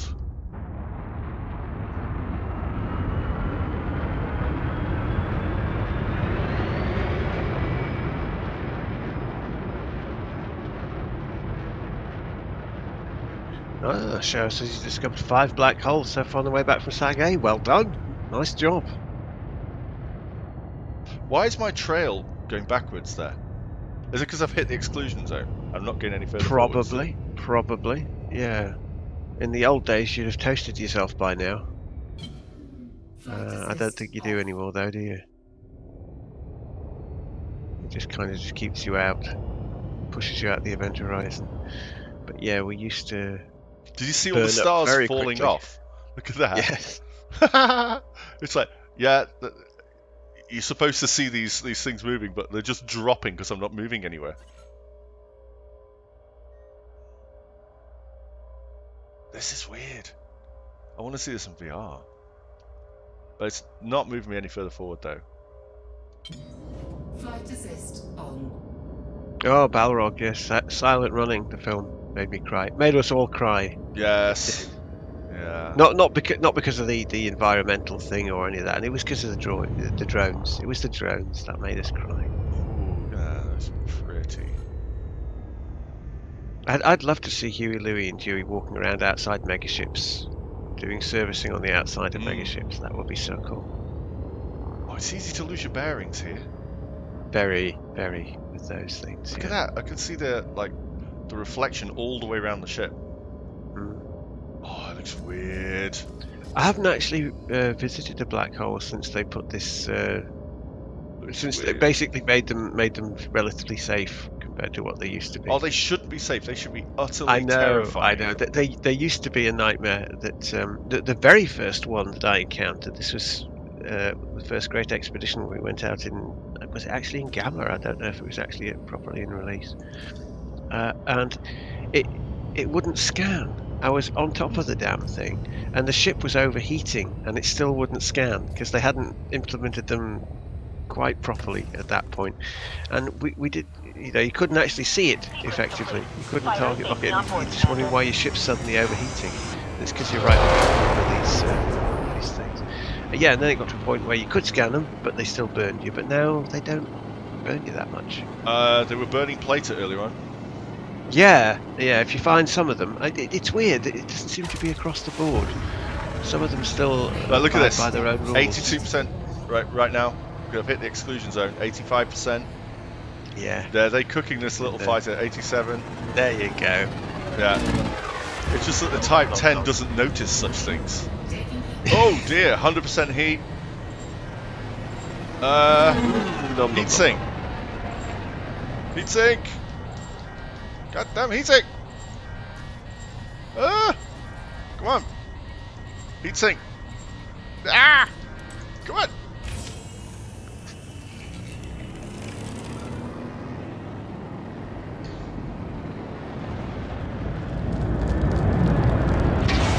Yeah, Spooky says he wants to see Looney Mr. Dern in the glass pods on the megaships when we fly past them. Yeah, I think I want to go back into the mothership now. Oh no, don't want to switch the mothership. Oh. I have the ship. Right, well, can you dock the damn thing, okay? Come on. No, I need to give it orders, don't I? Come on, orders. Yeah, they don't make it intuitive. That recall really. The fighter. Oh, I love watching this. Commander. All right, so I love this.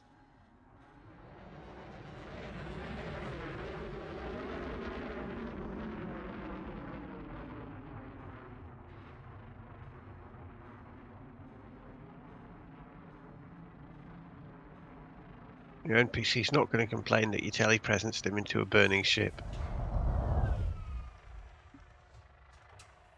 He'll just file that away later and then it's get got a totally different... Oh no, it's the same as the Type 9. I thought it didn't have the scoopy thing that popped down at the back. Alright, let's get out of here. So where is the meeting point? So it's not strictly here, is it? You said it's somewhere else. Yeah, it's at... I've been jousted. No, Truex! No, not the jousting! Oh god. The base camp is... Is it on a planet? Yeah. Is it in a different system though? Yeah, it's probably a couple hundred light years away. Let me see, I'll pop it in. Yeah, if you could pop that in chat then I'll... There you go. Cut and paste that into your... Frameshift drive charging. thing. Okay. Oh. Align with the escape vector. Oh. Yes, yeah, because you exclusion zone, all that. Says there's a blue-white supergiant nearby. If you want to pop off and see that first. Come on, go, go, go! 3, 2, You do like your big blue whites, don't you?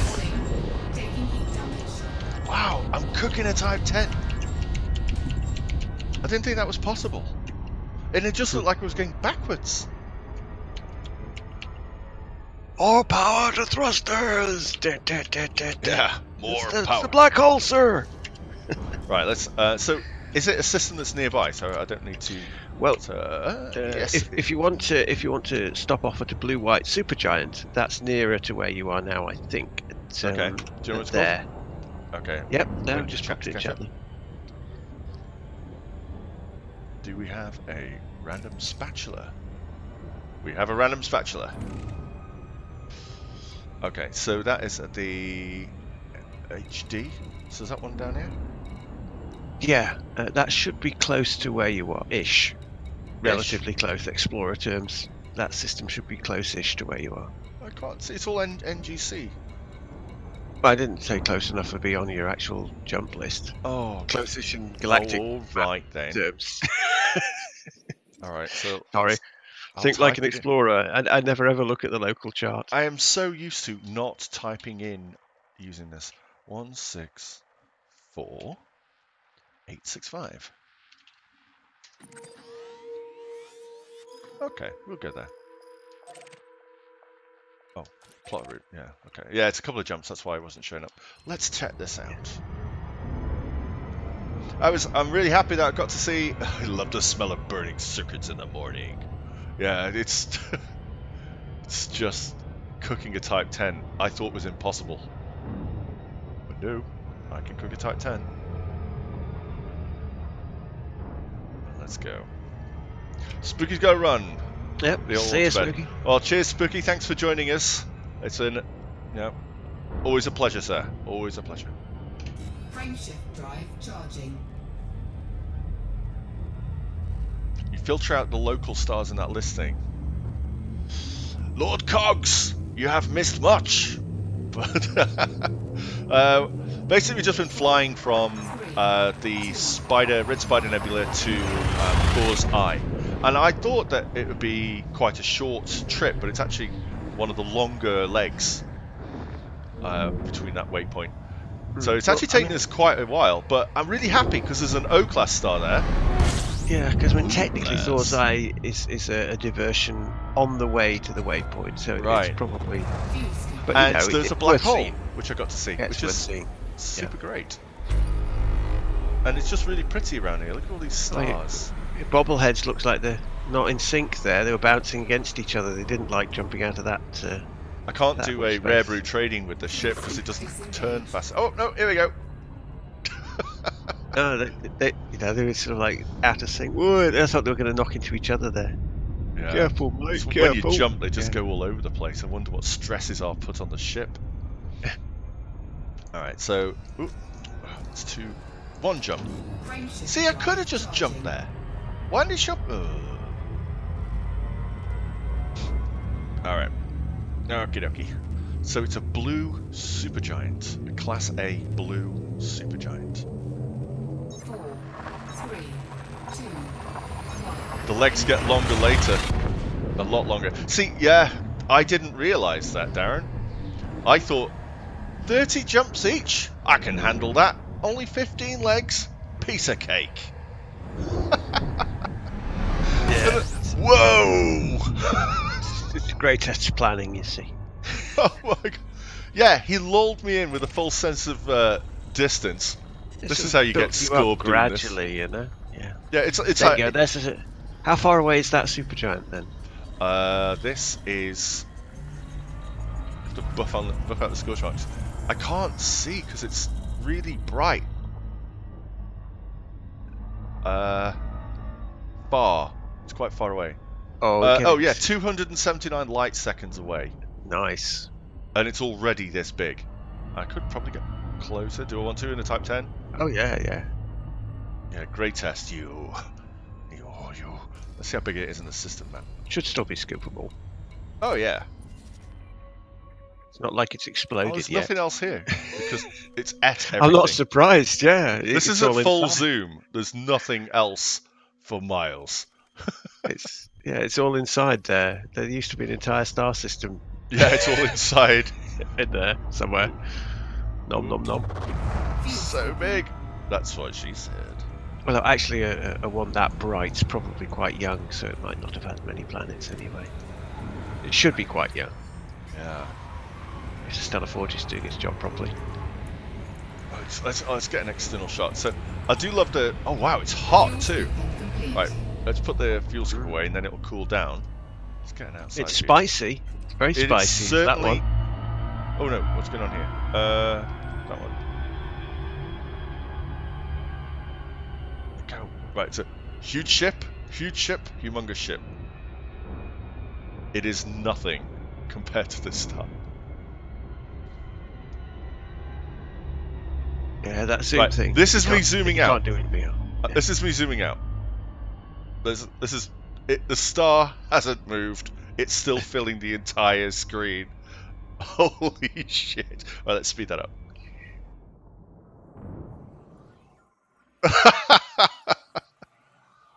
Yeah, still no planetary GPS at the moment, by the looks of it. Wow. So it does puzzle me, that whole planet, no planetary GPS. I mean, it's all there. It's already there in the system. Why can't we have it? You know. Don't know. The thing about this star as well is we are really far away from it.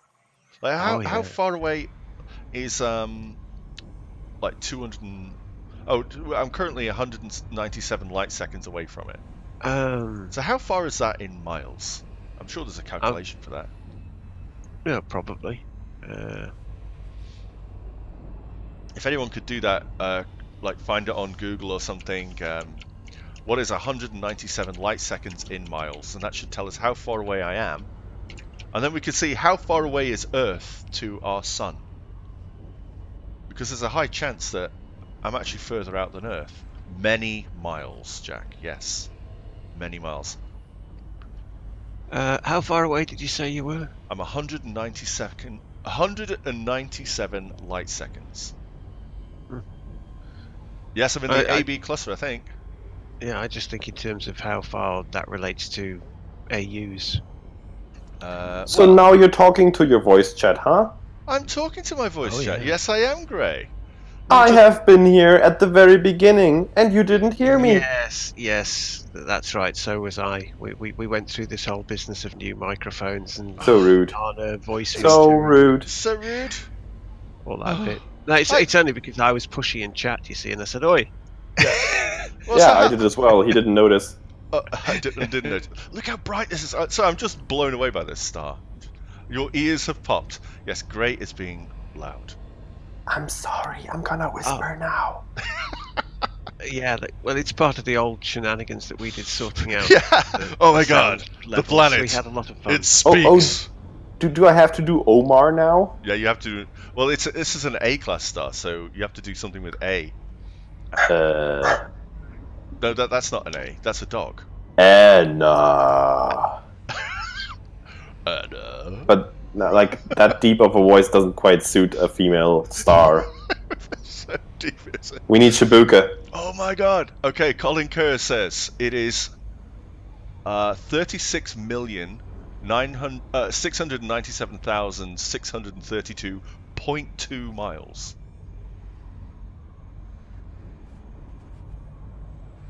And TrueRex is a little bit more accurate on it.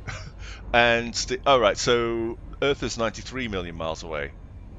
So we are closer than... How close is Mercury then, I guess?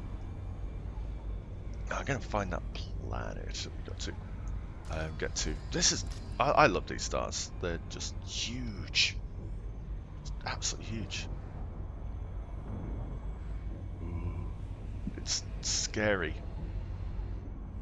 But thankfully the Type 10 is not being affected by the heat. Great ship. Don't know if I'm near the exclusion zone though. Yeah, I love these. They're so bright. Even yeah, so way out beyond Mercury.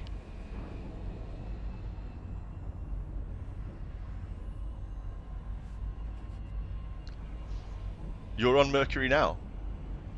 I bought my dropship from Mercury. I love the base that's on there. It's one of those round bases. Oh, 500 light seconds. Okay, and then that's having the start of Sol. That's a very good suggestion, Vortex. Why am I not moving?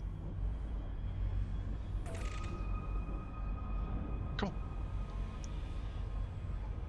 Because I was in reverse.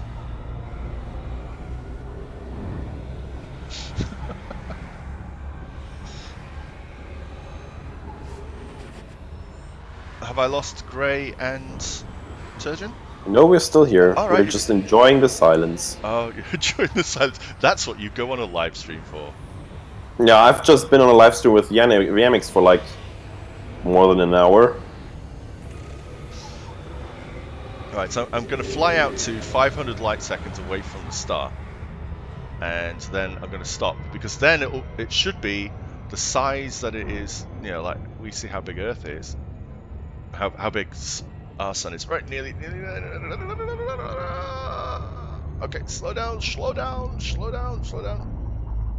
Oh, check that out! Exactly 500, and On the dot. I hurt my ship, but it's okay. It's okay. It's not a problem. Great, just dropped it. What's Whoops. it dropping enough? Yeah. Oh, I fat-fingered. Yeah. I'm popping off for a few minutes. I'll be back if I can. But So if we were sat on Earth Carrie, right now, Carrie things to sort out. So I'll be back in a few minutes with Emulate. Bye for now. Okay, take care, Turgeon. We'll see you in a bit. So if we were on Earth right now, so sat in our car or in our house, and the sun's coming up, that's how big it would be. That is significant. Yeah. Well, I guess the circle that's in the middle is the size of our star. So the targeting reticle is about the size that our star would be. Yep, roughly. And that star is enormous. Ginormous. It is ginormous, yes. Right, so I want to go to the meetup point right now. So it was and it's a good job. Your timing is perfect, Gray. Always. Yes. Because the star that we're going to isn't quite at Thor's Eye, is it? It's a little bit beyond there. So Thor's Eye is a waypoint. Which waypoint are you going to right now? What, you don't know? You can't read my mind? What's wrong with you, man? So it's the the Thor's Eye one. Right. Well, that's the waypoint from yesterday, but okay. What do you mean it's a waypoint from yesterday? I'm stopping at Thor's Eye for a little bit until Dove Enigma catches up. No, you definitely should. Yeah, Thor's Eye is amazing. Yeah, so it's really pretty. So, but I've heard that that's not where we're meeting up there. That's not the actual meetup place as was. That's not where we met up yesterday. No. Right. The actual meetup point is in the Lagoon Nebula in the system. I can text you if you need it. It's on the forum post. Yeah, and Turgeon did put it into the chat, and I'm trying to find it now. Cause I can put it in there again if you need it.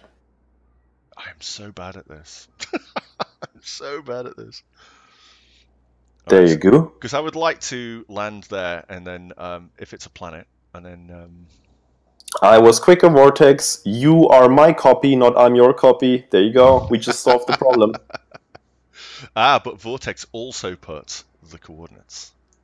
I spared you the coordinates because I'm efficient. You can just copy the whole thing and put it in the galaxy map, which you cannot do with his.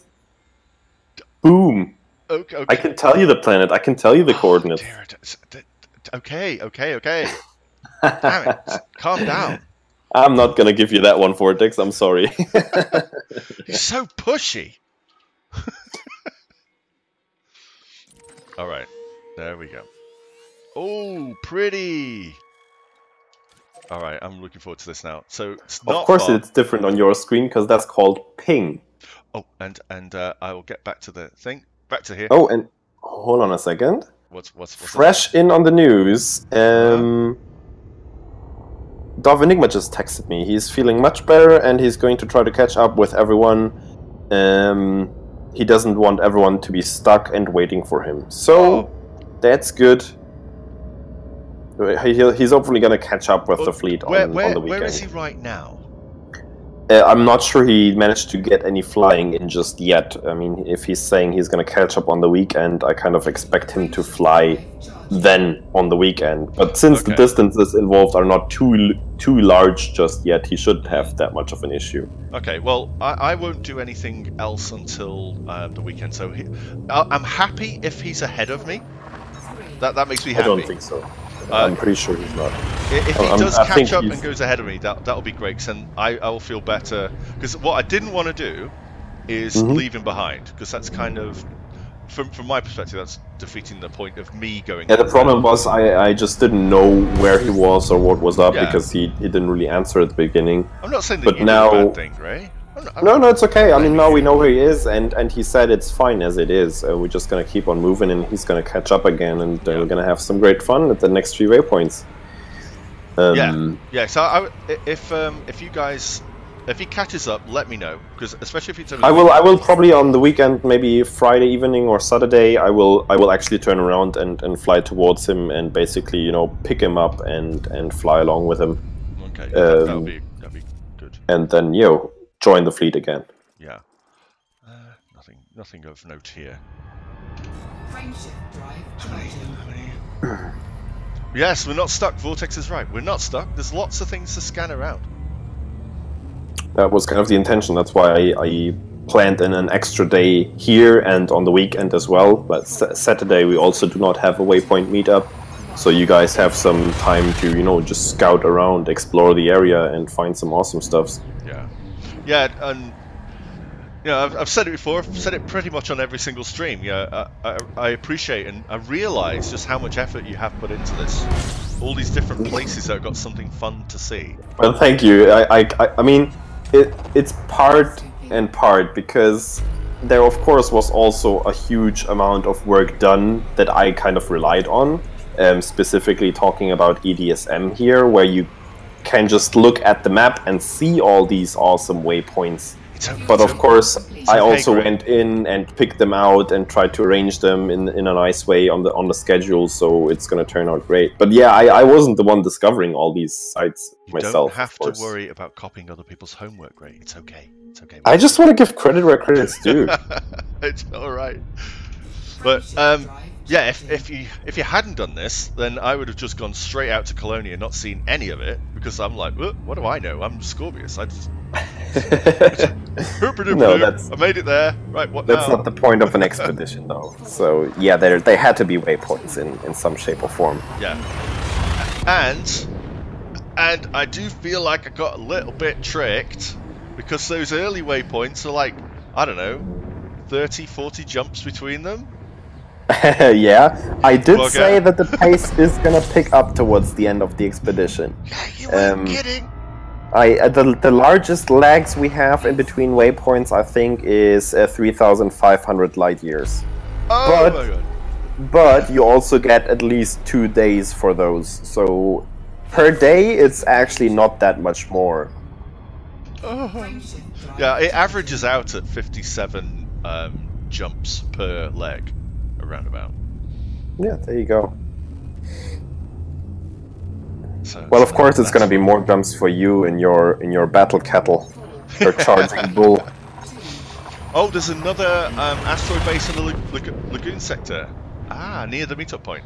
That's good. I like those asteroid bases. Yep, it's called Attenborough's Watch. Although my NPC co-pilot has already got me wanted at one of them. Yeah, careful with that. Better keep him in. Well, it's a she. She just went nuts. Yeah. She just went bonkers. You have to give her. How's that called? If your child is not allowed to go out and do anything apart from stay home. Yeah, grounded. You have to ground her. Yeah, she's absolutely grounded right now. The German word for that is much more interesting. It's called Hausarrest. Yeah, it's Kylie Bryan, and damn Kylie. She's just bonkers. So, what was your favourite thing on the live stream, the Frontier live stream? Oh boy, I just talked like 1.5 hours about everything with Yamiks. Well, the highlights then. Gotta go with the Chieftain. Yeah, I'm just it's really looking forward to that ship. The sound is amazing.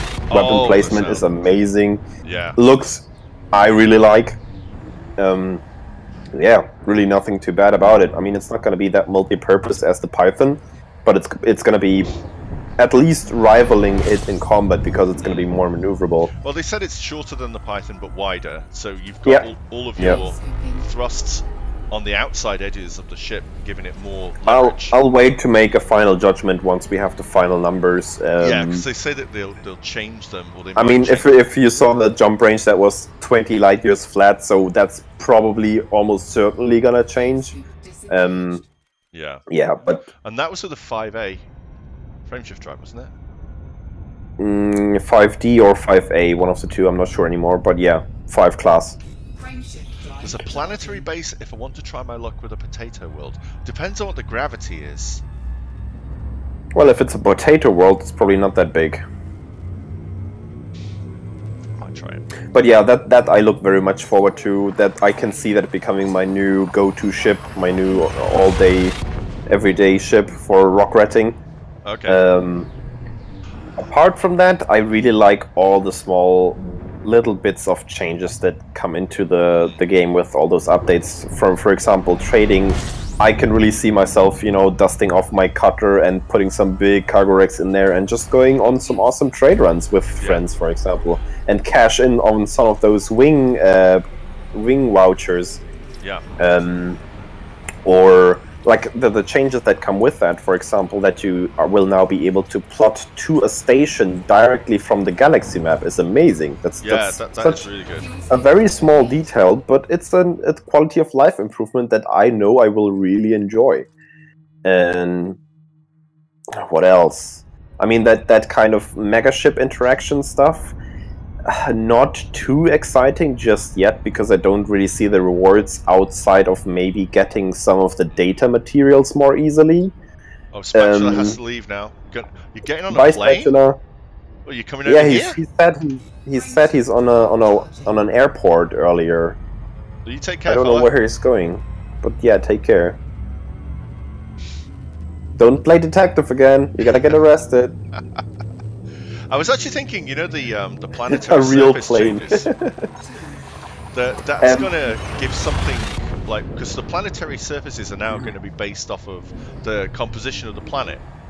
Well, they've always been kind of not so much the composition of the planet, but there's always been like height maps and so applied to the textures, so you have some variation in there. But yeah, now it's going to be much more in depth, and you will actually be able, if you're going to get good at it, to discern the planet just by looking at it from a distance, what kind of planet it is, you know, high metal content or ice world or so.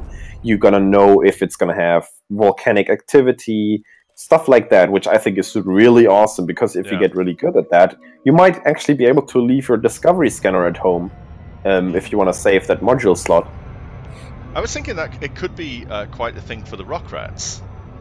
Well, yes, but not quite yet, because, yeah, of course it's nice if you can roam around a planet that looks a little bit better, but from down on the surface, that change is probably gonna not be as significant, because you always only see a small part of the planet, and that's probably gonna roughly look the same. But there's certainly potential for some awesome screenshots in there, and, I mean, if the planet I'm having fun on is gonna look a little bit prettier, yes, I'm all for it, why not? But apart from that, there's no significant changes to how our work is going to be done in the future. Not yet, but hopefully more on Q4 or somewhere in between. Well, they said this is the smallest update of the year, yeah, and it's already massive. So... No, the smallest update of the two big ones. I think Q2 and Q3 are going to be smaller, but maybe focused on one special or one specific aspect of the game. For example, I'm not sure if they said what mining is gonna fall under, but I could see maybe one of those two, like, be a dedicated mining update, for example. And that could get very interesting for the rock rats. If they do the exploration update and the mining update at the same time, because I think there's some new scanners coming. If they do that, then that's gonna be brilliant. I would be all for that, yeah. Like, however you could make the prospecting aspect of mining more interesting and more involved, yes, please. I do not look forward to just shooting limpets at an asteroid one by one. No, thank you. Really? I've done that long enough. Don't you enjoy that? And yeah, also Vortex there in chat says the new. We saw a shot of the new Galaxy filter with the Allegiance, Thargoids, and Guardians on there. But don't get too excited, because keep in mind that that's a filter for the galaxy map, and the allegiance is not your allegiance, but the allegiance of the systems that are displayed. So all that this basically means, or might mean, is that in the future you're gonna be able to filter by Thargoid and Guardian systems, as in you're gonna get the locations of the Thargoid and Guardian bases on the ground. Oh, probably. I hope that's not what it means, because maybe it means some more, but don't forget that the Guardians are supposed to be long, long gone, and I don't expect to see them around anywhere, so... If I discovered humanity was on the doorstep, I'd pretend to be long, long gone. Maybe. I mean, it would make for a nice twist. I'm all for it. Oh, Spatula can't fly until a week from this Saturday. That's a shame. But have a good flight, mate. Alright. Scanned. So A1, so there's some coordinates to go on. I hate okay, they did say mining was Q4. I wasn't quite sure anymore. So yeah. Well, that's fine. I'm not sure what these smaller updates in between are going to be about, but they did say that Q1 is going to be the smaller one of the two big ones. So Q4 is going to be much bigger. I love that Gray is so knowledgeable, and you know, he shares that knowledge as well. It's fantastic. Why? What would I do with it myself? Really? I don't know. Rule over the world with your Elite Dangerous knowledge. Like, where is this damned coordinates? Then again, one world isn't much in Elite Dangerous, right? No. I want to rule the world! Alright, then you can have it. It's fine. Yeah, here, take it. It's yours. Yeah, you can have it. We didn't want that one. You can keep that one. Didn't like the beige anyhow. Yeah. Yeah, if thought struck me as a rubbish thought, but if the planets are based around what they're made of, why is there no beigium in the game? Well, good point actually. We did see a whole plethora of new materials in that stream. We saw rhenium in the requirements for the shock cannon, for example. And when they approached the mega ship, we saw some new ones in there as well. I'm not sure if those... I think those were commodities and not materials, but I think we saw uranium there, aluminium, let's get it correct. And something else I don't quite recall. There was another one, like thallium, I think it was. Yeah, thallium, which is also new. So there is some stuff coming. Good or bad, I don't know. We'll see. Okay, so I'm trying to get this coordinate. Yeah, I hope Q2 and Q3 aren't shooty updates either. I really finally want to see a dedicated update for exploration. Just as they did now for these megaship interactions, where you like actually put good use to your different scanners that you have on your ship and the different limpets that you have on your ship. That is involved, that like you have to know what you're doing, you have to be focused, and at the same time you are in a danger zone, you know? You're gonna get attacked by the turrets and by ships coming in. That's awesome, that makes for some great gameplay. Oh, I hate this.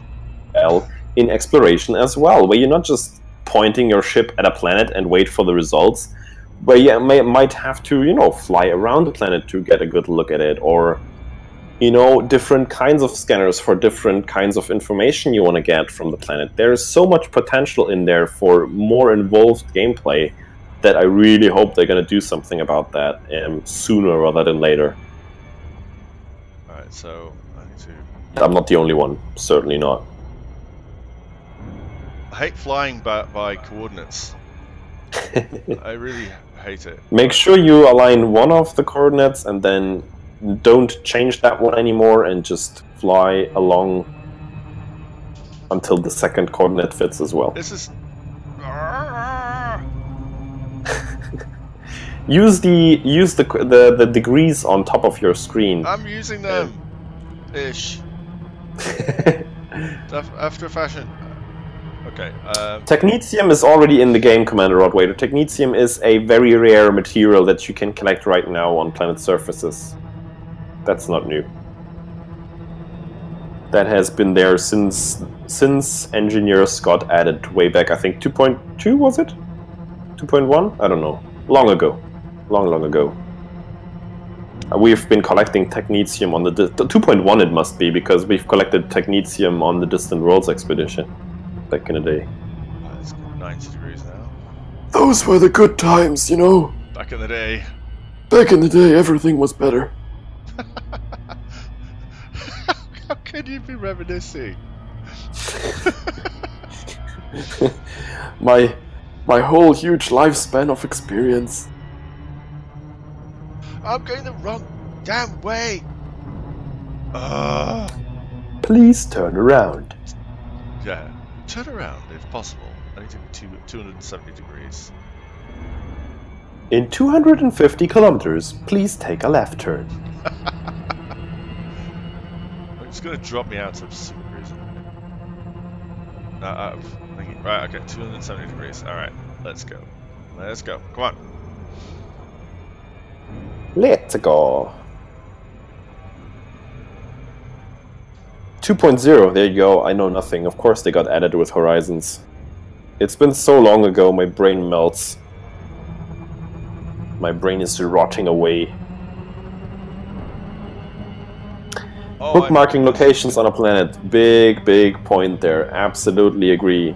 Would make for so much functionality, not only for, you know, marking nice views or locations for resources, but also maybe, you know, making race courses with those waypoints. There's so much in there. And I really don't know why they take such a goddamn long time to implement it. But I guess, as FF usually works, they're just making it part of a bigger package that's going to be well-rounded, hopefully. Didn't they say it would mean, like, reworking the entire there might be some technical issues in there, but come on, they are a big studio already. Like, they've been growing so much and they've hired new people. There must be somebody out there who knows to kind of incorporate that. And if it doesn't work like on a system map basis where you just put down a pointer, maybe give us limpets, or we can use the prospection limpets to just shoot into the ground, and then they serve as kind of a, you know, an instance you can drop into. Yeah, something that'd like be that. Great if we could do something like that. Yeah, there's like there's a way. Flag. Even that might still be a technical challenge, of course. But come on, it has to be in the game. It's such an essential feature. It would benefit so much. What would benefit me right now is if I could set a target latitude and longitude, and then you think so? And then have it. Yeah, I don't know if anyone's noticed, but I'm finding this difficult. I think perhaps I've been very sly at, you know, hiding this. But oh, there's some commanders here. They didn't say anything more about the other updates. Somehow. There's another commander here with his fangs out. Uh-oh. This is fine. Yeah, this is fine. Well, he cannot interdict you while you're in the influence zone of a planet. That's true. I thought we'd be getting quite fast right now. But... Alright, so I'm almost at the point. I've managed to figure out my bearings. Oh boy. So what is there? Is there a base there or something? Or is it just a spot? Or some geezers or something? Or... It is an amazing spot.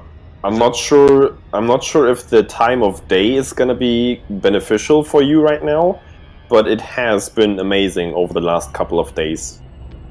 Has he made it to the waypoint? Almost. He's still struggling to find the coordinates. I found some coordinates. If no one, do you know what I did? Yeah, I'm parked there actually.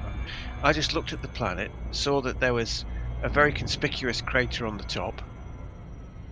Headed straight for that crater. Saw that there were 3. It's always a good bet. Yeah, 3 craters in the crater, and I thought, well, I'm going to head for the bit that they're circling around right in the middle. Head for that. Are you there right now? Actually, it's not actually there, but it's not. You know, I use that as a marker point to head off from. Are you? Yeah, actually I am there actually, right but I'm not actually in the game. I'd have to log in, and I could give you a wing signal if I did. So hold on. It would make it easier, wouldn't it? It would, because at the moment people are. Don't drop out. Don't drop out. I'm not dropping out. I'm not dropping out.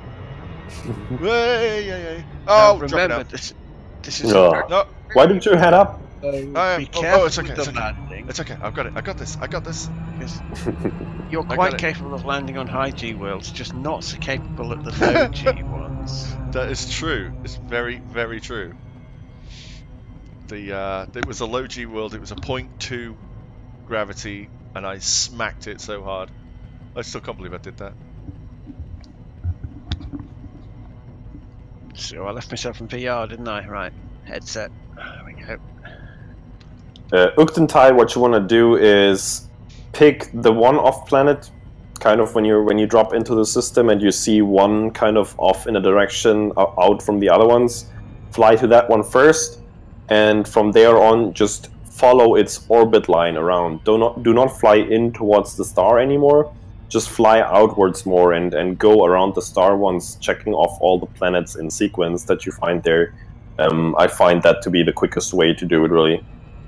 Because you don't get into the gravity well anymore. Wicked Thorn says, any wagers on how high Ascorbius will bounce this time? I don't know. It bounced pretty high last time. You know, play to takeoff is a good one, isn't it? Oh, that was a brilliant takeoff. That was so hilarious. The thing is, I don't want to take the crown away from Platon for the bad landings. I think he can keep that one. Well, I think Spatula also quite nailed his landing there. Did he? I didn't see On Spatula's stream. landing. That was quite, let's say, impactful. Was it impactful? Where's my bacon? Let's I get don't know. my bacon. I do want some bacon, actually. I'm starving. There we go. I've not eaten anything tonight. Oh, so you're not far away. I've not done bad. No, it's not far off. I'm eating chocolate right now. You're eating chocolate. I figured hardly eaten the crater is a great place. It draws you into it on the planet. It's my theory of humans always go where humans go. You know, you go straight for that one, but it doesn't give you as good a look at the planet, the ringed planet. So I figured that wouldn't be where it was. I'd have to head off a bit, and yeah, it is. And yeah, the view is still quite good for you, Ascorbius. It is. Yeah. The sun's coming through the rings from here. I can't see the wing signal. Hang on, let me go a little bit further. Pull up a bit. Flew past it. Yeah, I'm gonna have to get a little bit different distance. Oh, he just has some chili cheese hot dogs. Miguel, I want some chili cheese hot dogs. Oh, you're all gonna start talking about food now, aren't you? Because you know I'm starving. Naturally.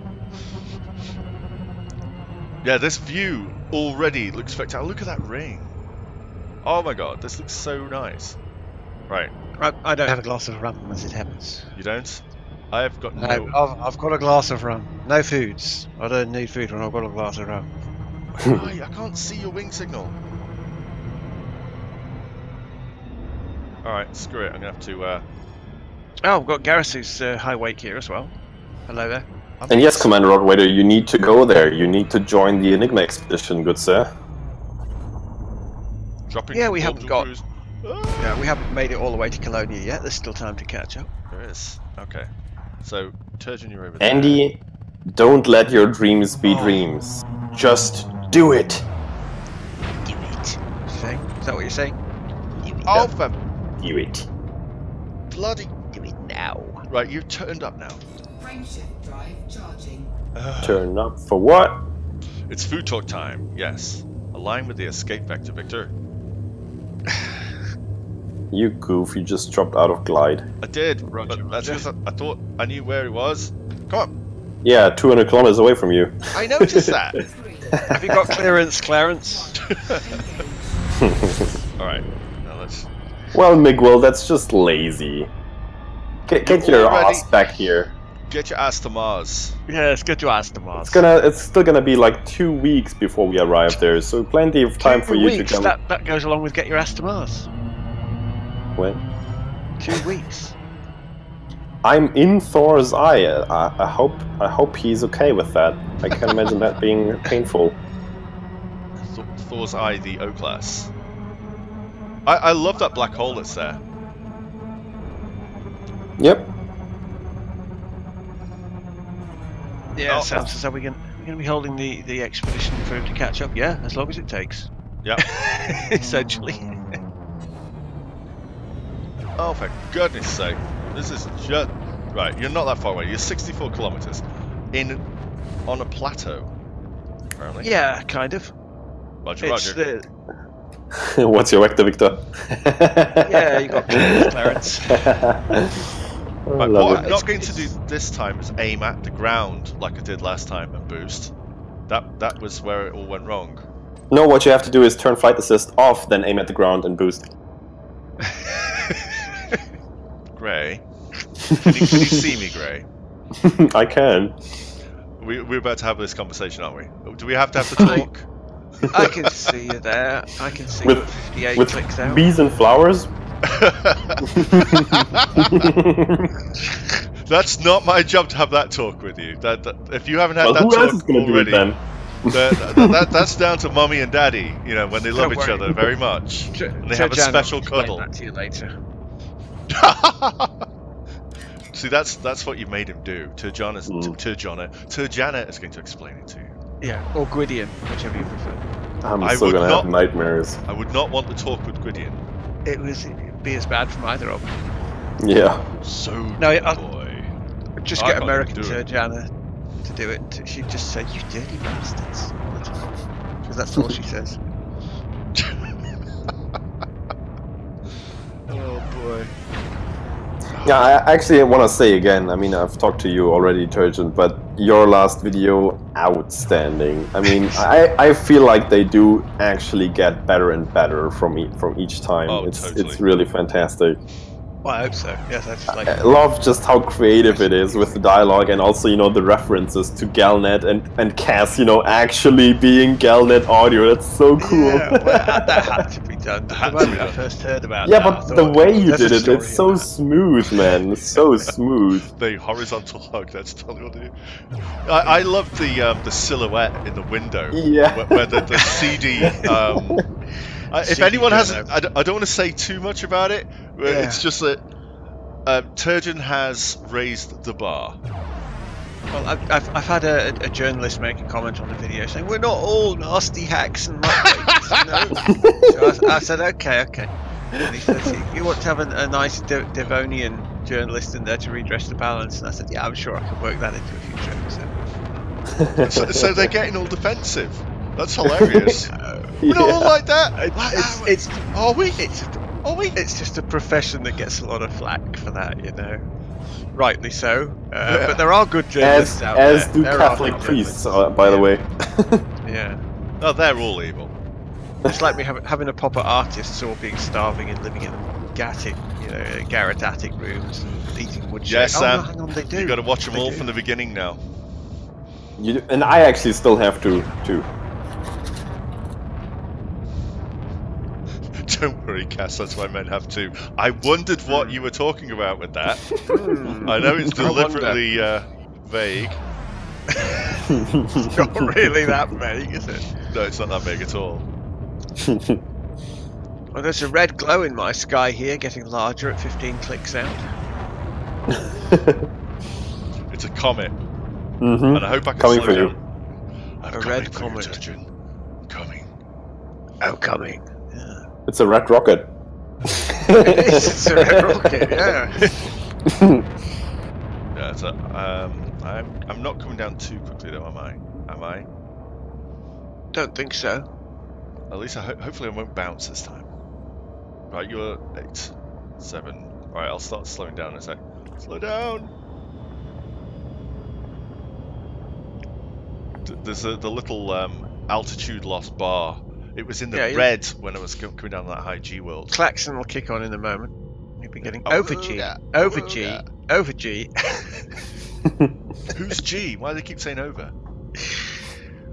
Well, you won't get wind shear. They're not going to complain about that one, on you. Oh, that's true. You're I'm going not to get the going to wind shear one. stall Wind it. shear, wind shear. No, not on a planet with no atmosphere, but you will get over G.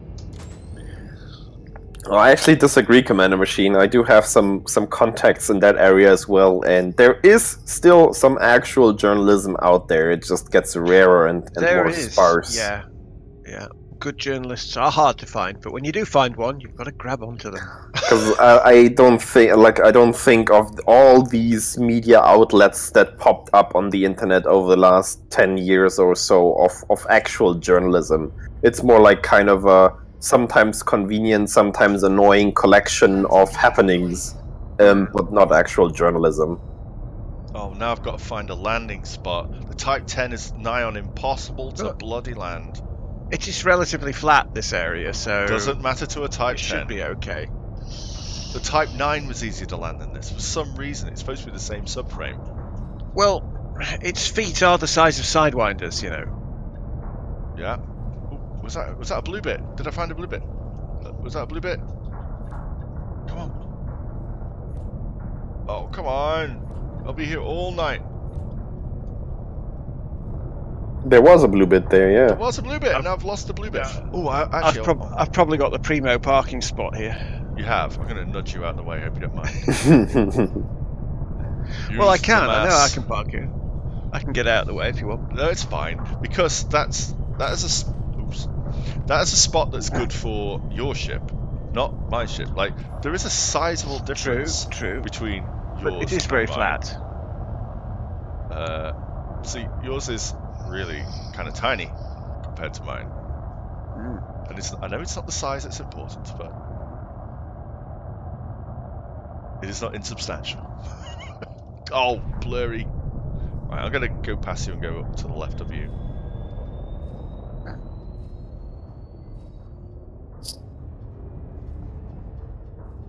And now let's go down a bit. Way! Oh. Alright. So, ladies and gentlemen, this is not how to land. Way! And that's not... And we shouldn't probably land on our friends. Oh, come on! This is... I miss small ships. I've probably got the only parking spot here. Yeah, probably. This thing is... Ah! Got one!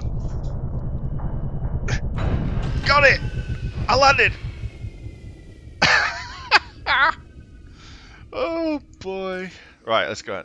Obviously got down in a scare. By the way, does my hull say 100% to you? Driver 6.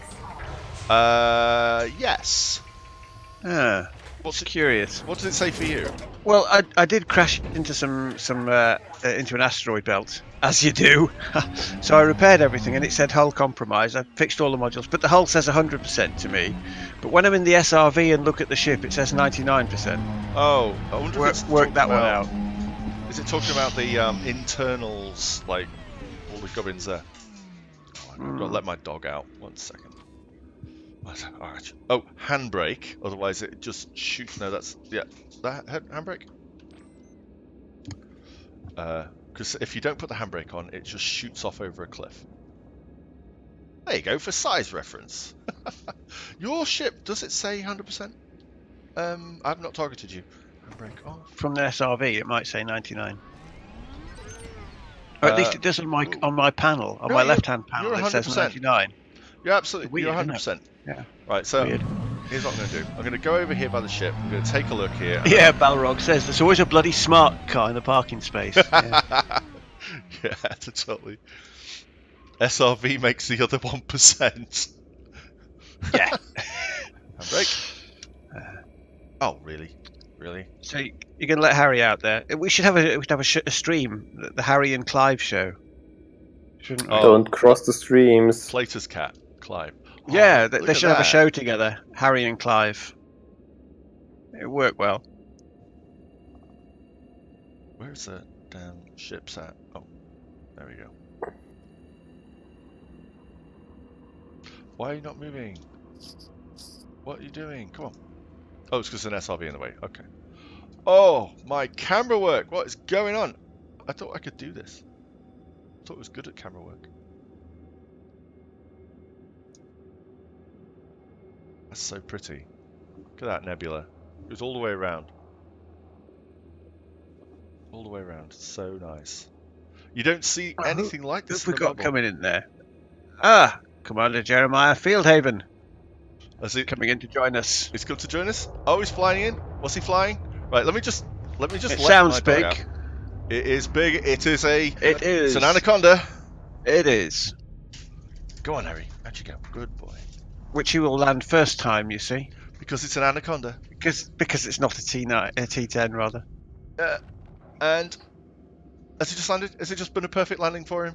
Yeah, of course he has. Yeah. Well, because I need more width. No excuses. I need the space to be nice and even, like over the distance. The size of these feet. Oh my! Actually, the texture on the metal of these feet looks like it's Thargoid to me. You've got Thargoid feet on this T10. Oh, what was it? Was it Voltron? The front of the Type 10 actually looks like the Voltron lion with those eyes like that, the lights. They are huge, these feet, especially in VR. Are you looking at my feet? I am. You've got big feet, sir. They're Flat feet. They're bigger than Flat your feet. SRV. You get the military. They are, yeah. I can't even get near the exclusion box on the... Stop hitting my ship. You'll just break your SRV. Well, just do what Josh and I did on the AI episodes and just use this as welding under the ship. Use it as a special effect. Film it so you got the flashes and look like welding under the ship. Oh, is that what you were doing? Is that how you did that Yep, effect? that's what we did, yeah. Sam Raimi's School of Filmmaking. Do it on set if you can. Crafty buggers they are, those content creators. Oh Right. yeah.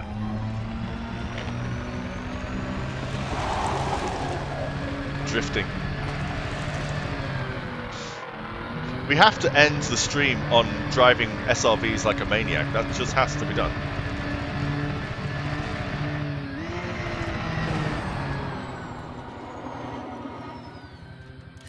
What's the gravity on this place? 0.2? 0.16.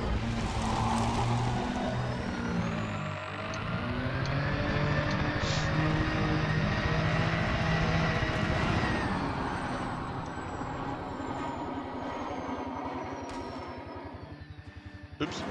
Oh, can I land on the top of my own ship? Come on, come on, come on, come on, come on! Yeah! There we go. There's a racetrack on the top of the Type 10. And I think this is where I shall call it. Sitting my SRV on the top of my... This is my viewing platform. And I can just sit here now, enjoy the view. This beautiful place. Until And now this dismiss the weekend. ship for top fun, What? says Samham. If I dismiss my ship with me on the top of it, what happens? You die? I don't want to do that. That sounds painful. No, you do want to do that. No, but then I don't have another... Remind me to not get in a car if you're driving. No, you can actually do it because the asteroid base is just one jump away, or two for you maybe. Okay. You can refill there. But it just took me ages to get down here and to actually find a parking space. Yeah,